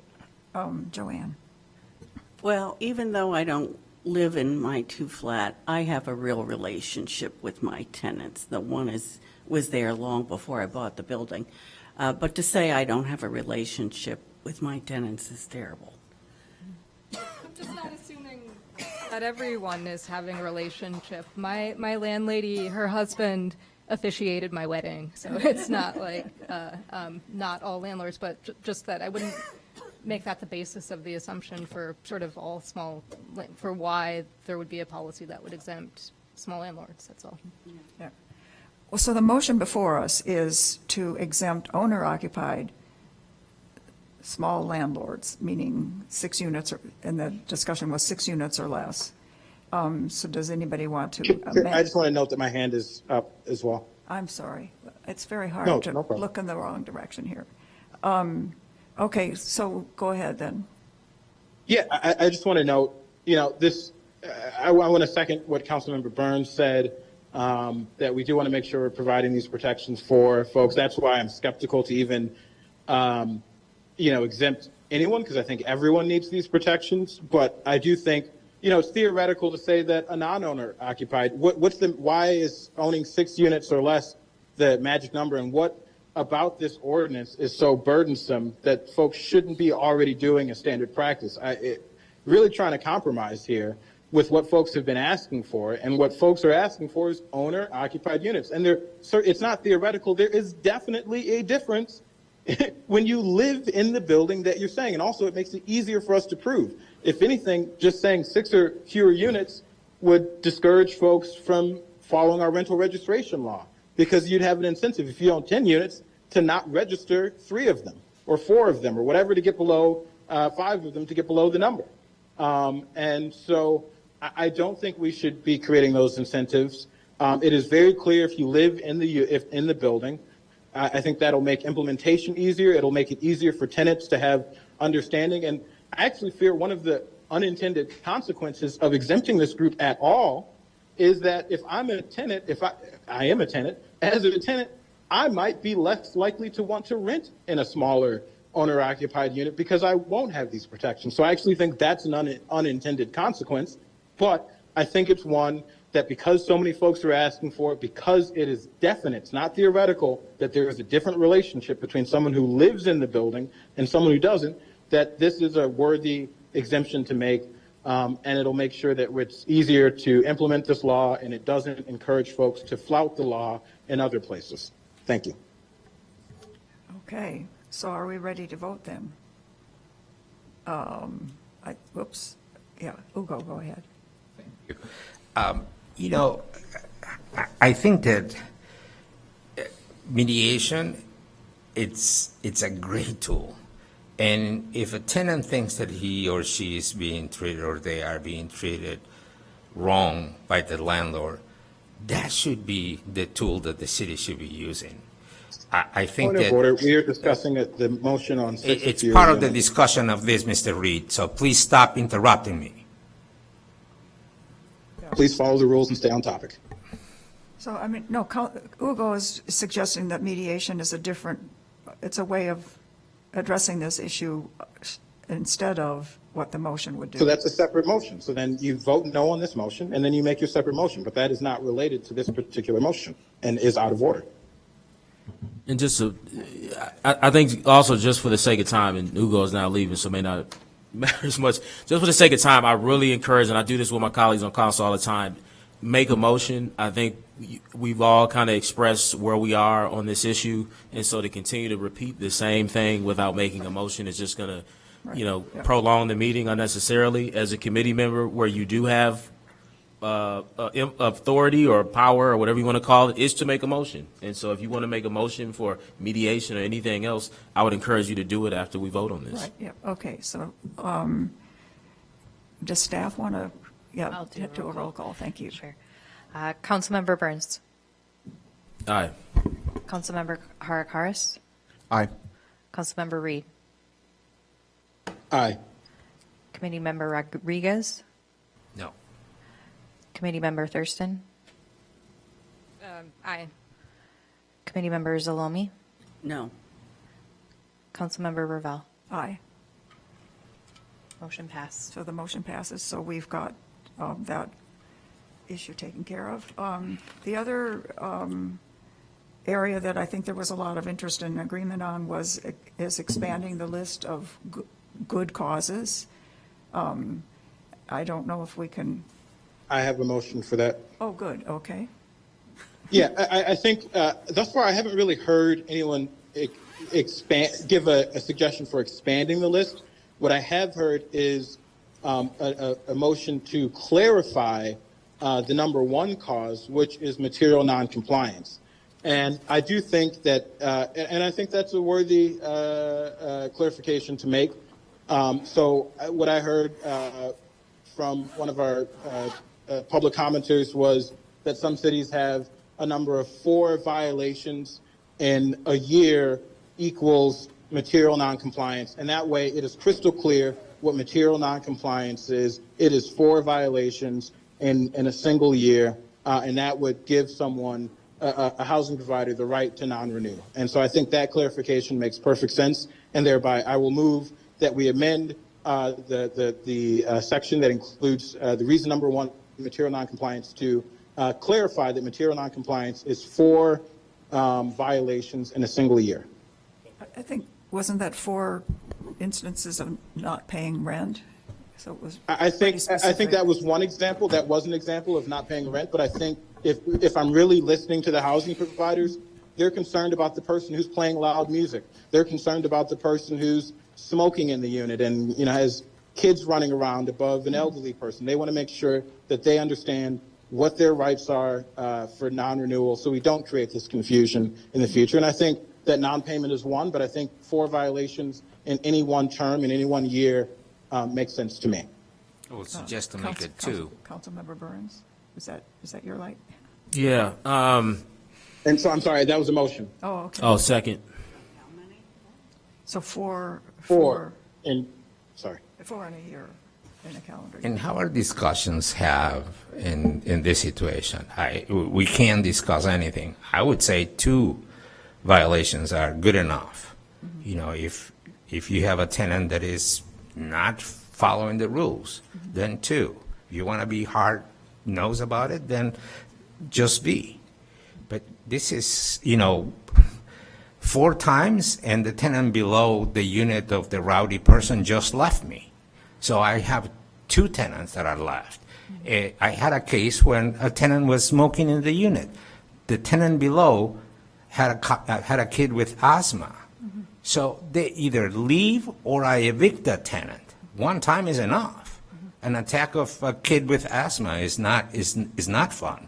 So I don't think that 4 is enough, and I really don't know how this system works. But if I can't make any comments, if we cannot have a conversation here, then this is not a discussion. We just have to vote on whatever Councilmember Reed wants.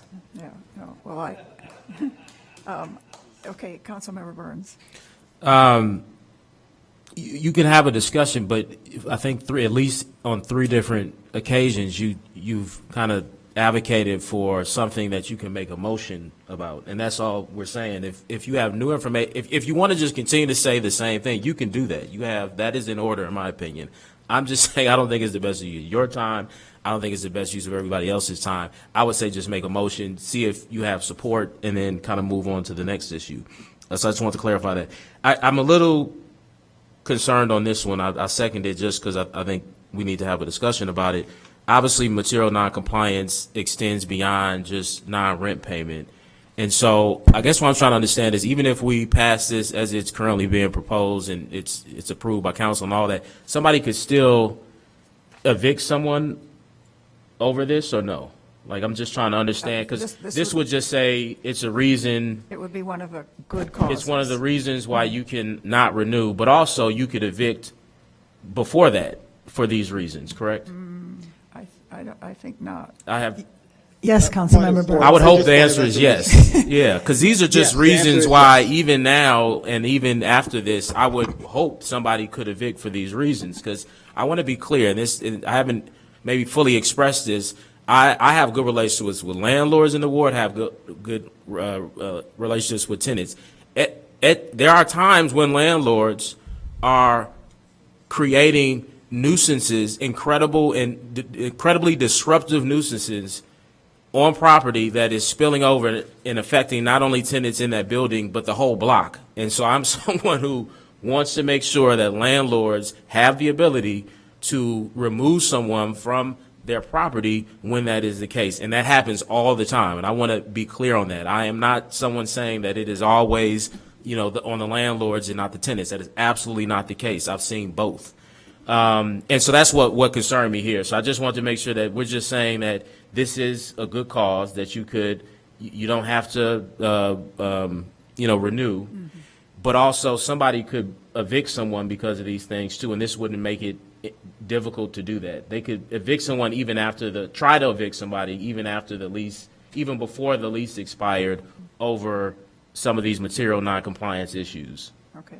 That's my And just question. point of information to clarify what the ordinance says for Councilmember Burns. Yeah. It says that if you're going to take that action, it must happen within 30 days of the violation, which encourages housing providers to act more swiftly to protect good tenants and not wait 6 months, 9 months, whatever the case may be, until the end of the lease. This encourages you to take swift action within 30 days. Is that also your understanding? I would have to go back and look at the task force version of this, because there's a lot of things that will need to be changed before it moves forward. But I just wanted to clarify that under the Forcible Entry and Detainer Act, non-payment of rent is one option. Not complying with the terms of the agreement is also an option. There's a whole system of notices that need to be sent out and an opportunity for the tenant to cure. So it's a slightly different system, but the same problems could be addressed in that eviction action. Okay. So I think it'd be helpful for the committee to see the details of that. That's a Illinois state law, right? So what are the steps that? You're just saying the 30-day notices, and is that what you're saying? It's actually 5 and 10 day notices. Or 5, but sorry. it's actually partially, I'd be happy to prepare a memo. It's a little more complicated than I'm. Okay. Because it also is also partially Cook state County law, rules partially court and as well as the state law. So, but I'd be happy to prepare something for the committee. Okay, thank you. So we have a motion that was, Councilmember Reed, could you repeat your motion? Yeah. My motion is to amend the section for material noncompliance. I also want to note that non-payment of rent is a completely separate section that is a good cause for non-renewal. But material noncompliance for violations of the lease would equal material noncompliance. I do think that 2 is too few, right? I get what Mr. Rodriguez, his concern. If you have someone who's repeatedly, for example, playing loud music or smoking or whatever the case, disturbing other tenants, you want to make sure you can deal with that in a timely manner. But you also want to ensure that for more minor violations, that a tenant isn't being that the laws aren't too strict and allow non-renewal just because someone accidentally played their music a little bit too loud twice, or their kid was running around and bouncing off the walls and making noise 2 times, and then they're out. I think 4 is a fair number for that, and I just want to note again that is separate of non-payment. Thank you. Councilmember Burns. Yeah, I guess I need to know how non-payment works, because 4 is a lot for non-payment. No, it's not That's what we're non-payment. saying. This is Okay, for so what are we saying around rent? Non-payment. No, I got it. Hold on. Well, Let's real quick. Hold on.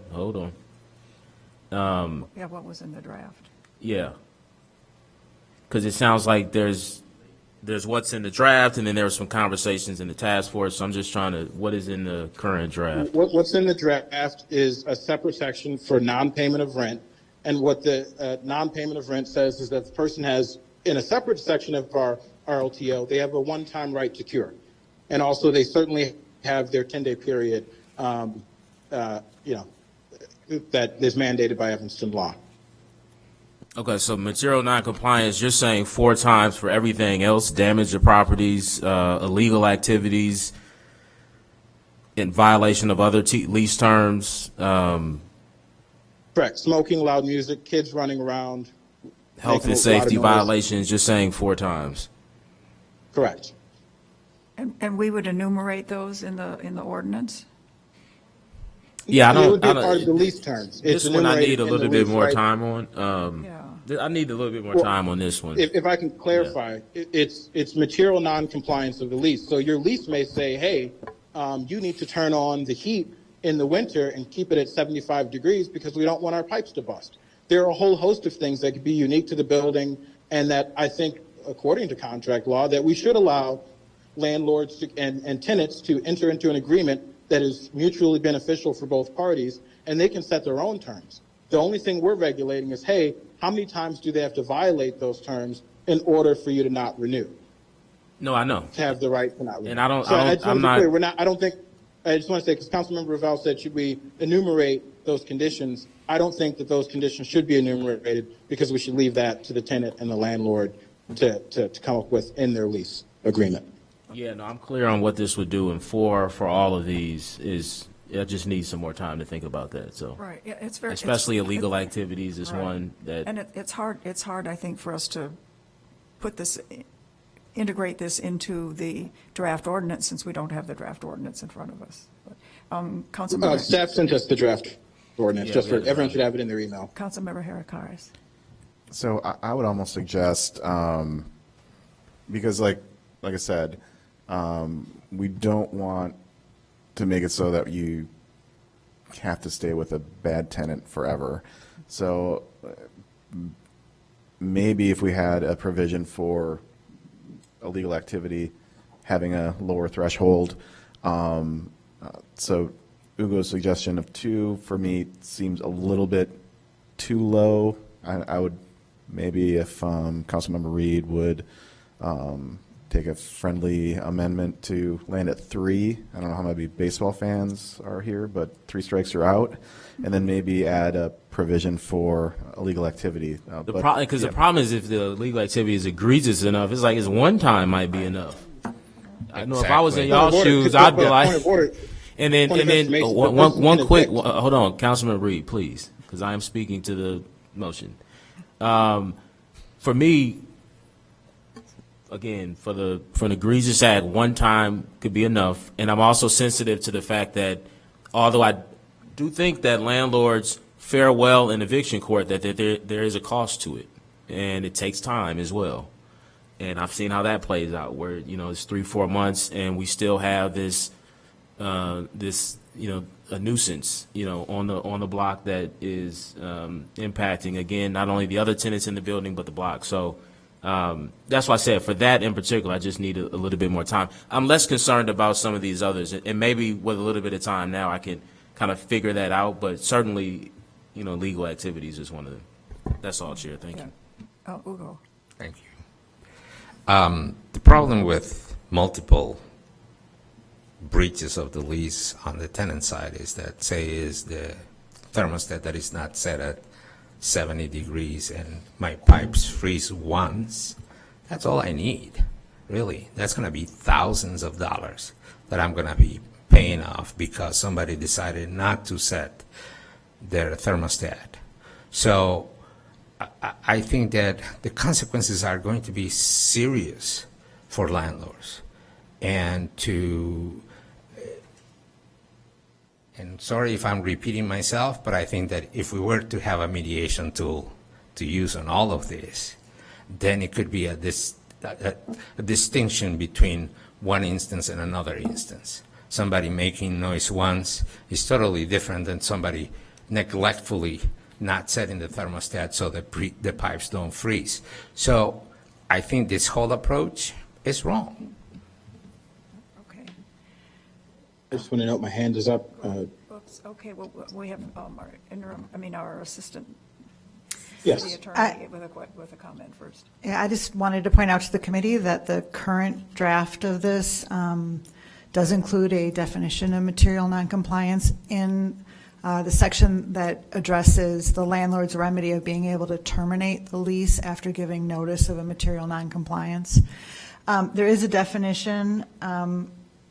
Personally, I would like to change some things with it, but it does actually say this may include only a single instance of noncompliance of substantial or repeated minor violations.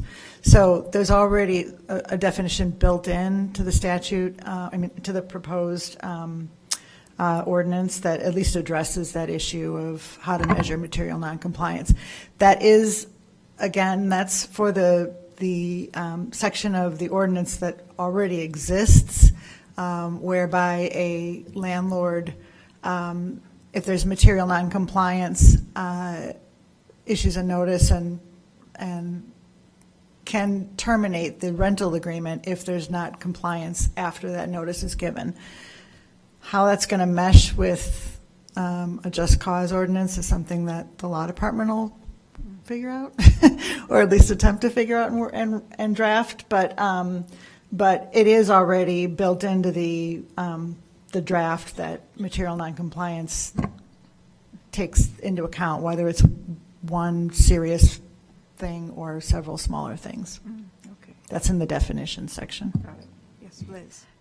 And if I could just expand upon that a little bit, in the actual just cause provision section of the ordinance, which outlines material noncompliance as one good reason for non-renewal, it does go into a little more detail around what material noncompliance means, and that includes a breach of the material terms of the rental agreement, a deliberate or reckless violation of the rental agreement, the use of the dwelling or other parts of the property for any criminal activity that either material threatens the health, safety, and peaceful enjoyment of other tenants of the property or has material adverse effects on the management of the property, and the unreasonable denial of the landlord's access of the dwelling unit for the purpose of authorized under another section of this chapter, provided that the landlord provides notice in compliance with the applicable laws. So just wanted to share that there are carve-outs in the draft currently that define material noncompliance, and if those reasons are documented, that is something that could be pursued as a non-renewal. Okay, that's pretty detailed. Yeah, Councilmember Burns. No, it just always almost feels like we. I'm sorry. Councilman Reed was before me. Go ahead. Oh, okay, Councilmember Reed. Yeah, actually, that's, thank you, staff. That's where I was going to go. I was going to also make, so you all covered that very well. I was going to make two more notes.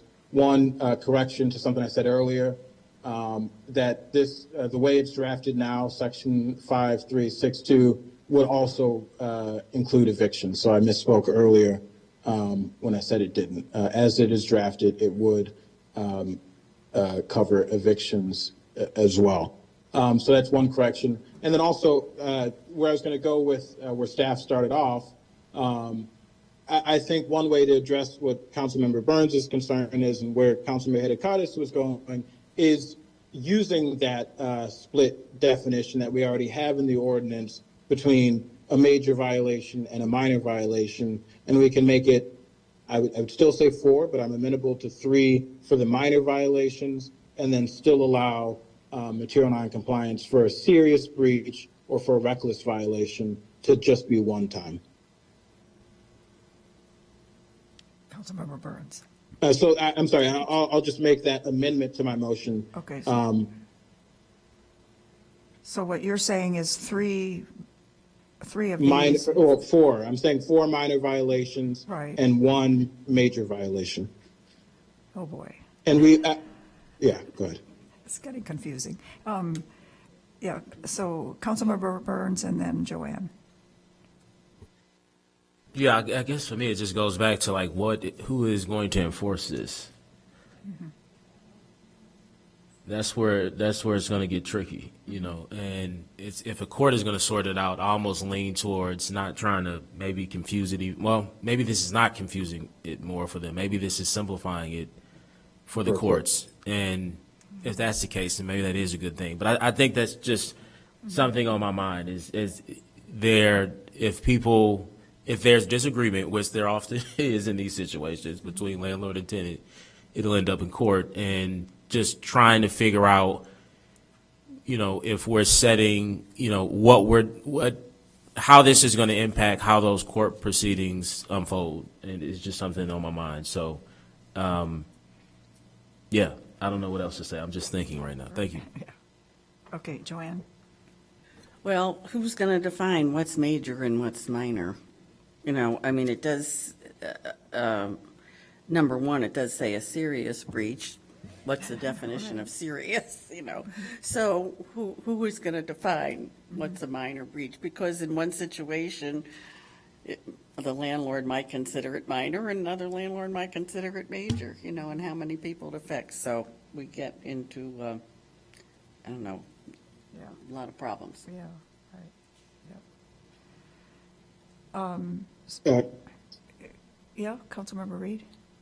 Yeah, thank you. I'm happy to put in definitions there as well. I think in the task force, we did discuss leaving it up to the courts. There's a lot of court precedent that I think could be relied on that judges would have access to. But I do think, we want to make sure that this is, to Councilmember Burns' point, we want to make sure we're making it clear for the judicial system to deal with, but we also want to make it clear for both tenants and housing providers. So, in order to make sure that we can move forward with this amendment that I'm proposing now, I think it is also relevant to consider an amendment that would define what a serious breach is. I think we can set a dollar amount of serious breaches.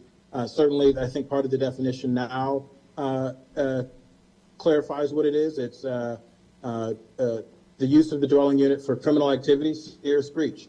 Materially threatens the health, safety, or peaceful enjoyment of the property by other tenants, serious breach. I think that covers a lot of what we want to cover. And if we're going to look at property damage, such as the case, someone left, it was in the agreement to, leave the heat on or to, do whatever weird thing with the sink, leave the sink running for a while, whatever the case may be, and it causes property damage over a certain dollar threshold. If we want to clarify, the dollar threshold for the property damage, $1,000, $2,000, $5,000, whatever, I think we can do that as well. But I do think that nonetheless, setting a clear guideline of 4 or more minor violations helps the court understand, should we enforce a standard of 2 minor violations, 3? No, the law is very clear. It says 4.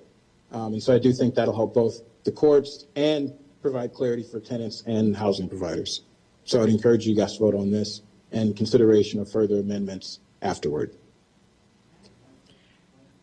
Okay, whoops, yeah, Dominic. For the sake of both sides, the current law, the current definition, not just the proposed ordinance, has that ambiguity in the definition for material noncompliance that we all live under now. So, the definition says at the end, this may include only a single instance of noncompliance if it is substantial or repeated minor violations. So this isn't theoretical. This is the current, that ambiguity is for finders of fact, judges and juries that help assess that currently. Thank you. Okay, Ugo, and then we'll vote. Thank you. If I'm reading and hearing correctly, is that then after we say what we say here, Councilmember Reed is just going to come in and put in his notes as he wants to? I think that is wrong. He said afterwards I can make clarifications. That is wrong. If that is the case, then this is irrelevant completely. Plus, it's already in the law, everything that we're talking here. So I think that we're trying to reinvent the wheel here. Yeah, I have to say I am confused about what we're trying to add here. Just point of order, I have my hand up, if I can clarify for folks. Well, one, I think as Dominic just correctly pointed out, it's not in the law now, and it is ambiguous in the law as it currently stands, and we want to provide some clarity. My reference to fixing it in the future is not just me, it's hopefully you and others on the committee putting forward motions to amend this to provide that clarity. But, it's saying that this motion in and of itself of clarifying the number of minor violations that it requires for someone to non-renew will provide clarity for housing providers, will provide clarity for the court system if it ends up there, and for tenants. And so I think this in and of itself is an important amendment. There were other concerns that were raised by folks about clarification of what a serious violation is or a serious material breach of the terms. I think we can provide a bit more clarity. Some of it is already here, but there could be more clarity. But what stands is that this motion in and of itself will provide some clarity with more clarity needed in other areas. So I encourage a yes vote on this. Thank you. Councilmember Burns. Is the idea to provide some direction for staff and then they come back to this committee with an updated ordinance? That's the idea? Okay. Yeah, because also with property damage, my thought is there's difference between kind of willful damage or unintended, and it's also a difference, like, are we going to allow people to cure these, which happens all the time, to your point, when landlords can work it out, hey, you owe me for this, and if somebody gives them money, can they still use that, to say, I'm not going to renew later on. So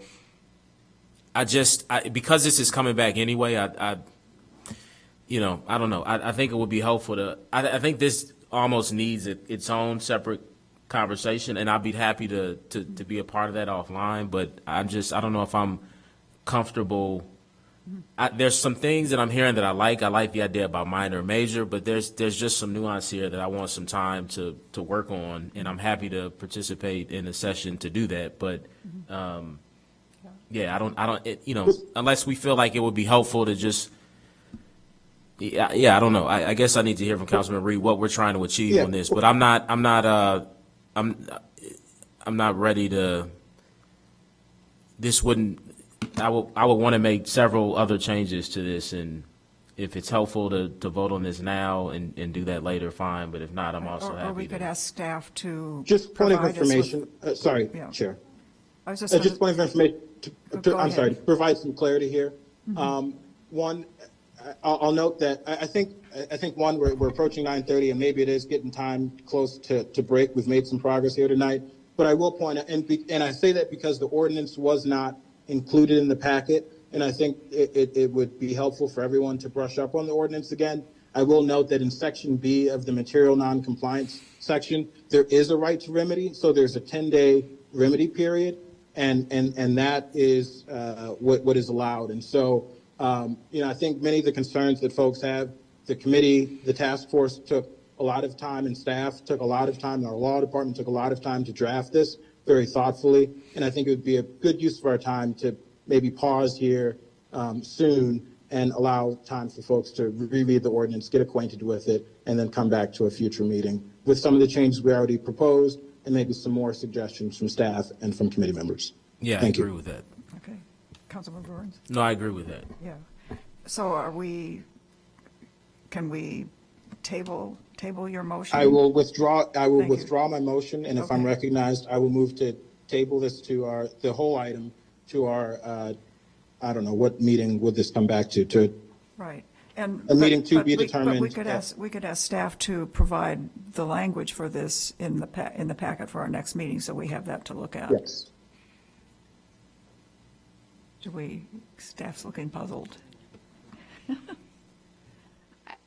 I don't want to commit the law department and our team to having this available for your packet in July, because that's like 2 weeks and there's a holiday in there. But we can certainly start working on the revisions, and I think it would be best, just given the HCDC schedule for the coming months is full, that we look at a special meeting Right, for yeah. this topic. I was Yeah. anticipating that that's what we would do. Right. Yeah. Yeah, so we can So- certainly start working on that on behalf of the committee based on what we've heard this evening, and then coordinate with you, Chair, on calling a special meeting. Okay. So I'll move this to a special meeting to be held, I'll move to table this to a special meeting to be held in August? Is that what Let's just say to our next special meeting. to our next special, well, I hope that we'd hold it in sooner than later, but yes, to our next special meeting. Okay. Is there a second? Second. All in favor, please say aye. Aye. Aye. Aye. Opposed, no? Okay, so that's tabled. Okay, so are we thinking that this is a good time to wrap up the first pass at this? And when we come back at our next special meeting, we'll have the whole, proposed ordinance in front of us, along with what we've talked about this evening. So, Councilmember Burns. Is the mitigation fund in the ordinance? Okay, good. You're saying it is? That was a separate section, but, It is in the ordinance you just sent? It is in the ordinance that was just sent to the committee this Okay. evening, and it will be in the revisions Okay. as it moves forward, based on what we heard in the discussion this evening. okay. And and maybe it's in there as well, but to Bob's point earlier about figuring out if there's a way, I have been in situations where landlords are saying that that the behavior of tenants, he said cursing and things like that, which again are hard to. So I just wanted us to think about that, because that is a real issue that comes up a lot where, you know, they're just not getting along. You know, they're just at odds. There's a loss of respect, and you know, the communication has failed and bridges have burned. It's not necessarily about plumbing, but the relationship is broken. And so maybe this ordinance addresses that, but I do want to, you know, I want to recognize or acknowledge what Bob said, and that is something that comes up a lot. So hopefully, I just want staff to know that, and you know. If I could, just for clarification, are you speaking specifically to some sort of mediation type support? Is that? I think the concern was saying that how do we prove, you know, is that material non-compliance, and if so, how do you prove it? I guess you could tape it. You know, there's maybe ways to do it, but I just want to acknowledge what he said, that is a real issue that comes up where it's not about some of the things that we've discussed, but it's just the relationship is broken, and you know, how do we address that? But I just wanted to acknowledge his statement. So And I just want to note, relationship between tenants. And landlord. You know, that the relationship is broken. There's a loss of respect. There's you know, maybe profanity being thrown on, going both ways, and they're just like, look, this isn't working. There's that too, you know. So again, I know Councilman Reed was going to say something. Well, and but Councilmember that's all I Harris, have. how about Councilmember Harris for a change? So right when I was thinking about that situation when you're talking, Councilmember Burns, and I think if you have some sort of conflict, I would imagine that there'd be some text or email follow-up, like documenting the incident, like, you know, please refrain from, you know, interacting with me in that way, that, you know, we should have a good working relationship. So you would hope that the housing provider would have some sort of paper trail via email or text that could be referenced later to say, hey, look, you know, you're not a good tenant. This happened this many times. So. And maybe that's where mediation does come in, where it's like if the landlord clearly tries to exercise this mediation clause because of these events, but the tenant, you know, fails to attend, or the landlord fails to attend, maybe that's one way to deal with it. So yeah, I know there's a way to deal with it. I just wanted to acknowledge it, and we'll figure it out. Okay. Thanks, Chair. Great. Okay. Councilmember Reed? Yeah, I just want to briefly respond, and I know everyone wants to go home. I think Councilmember Burns, I think that's Mr. Paris and others, that's a valid concern. I think that, you know, a tenant using profanity isn't something that the ordinance should cover. Again, we're not looking to define the terms of the lease with this ordinance.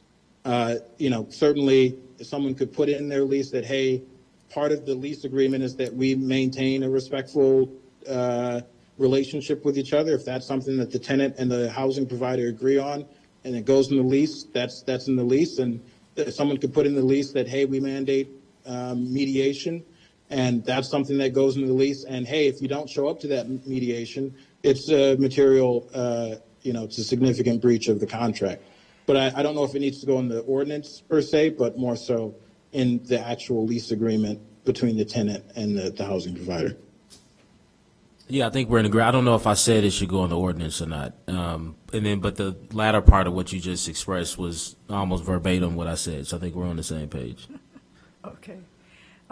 Okay, on that note, on that congenial note, let's consider ourselves adjourned, and we'll continue the discussion at a special meeting to be determined.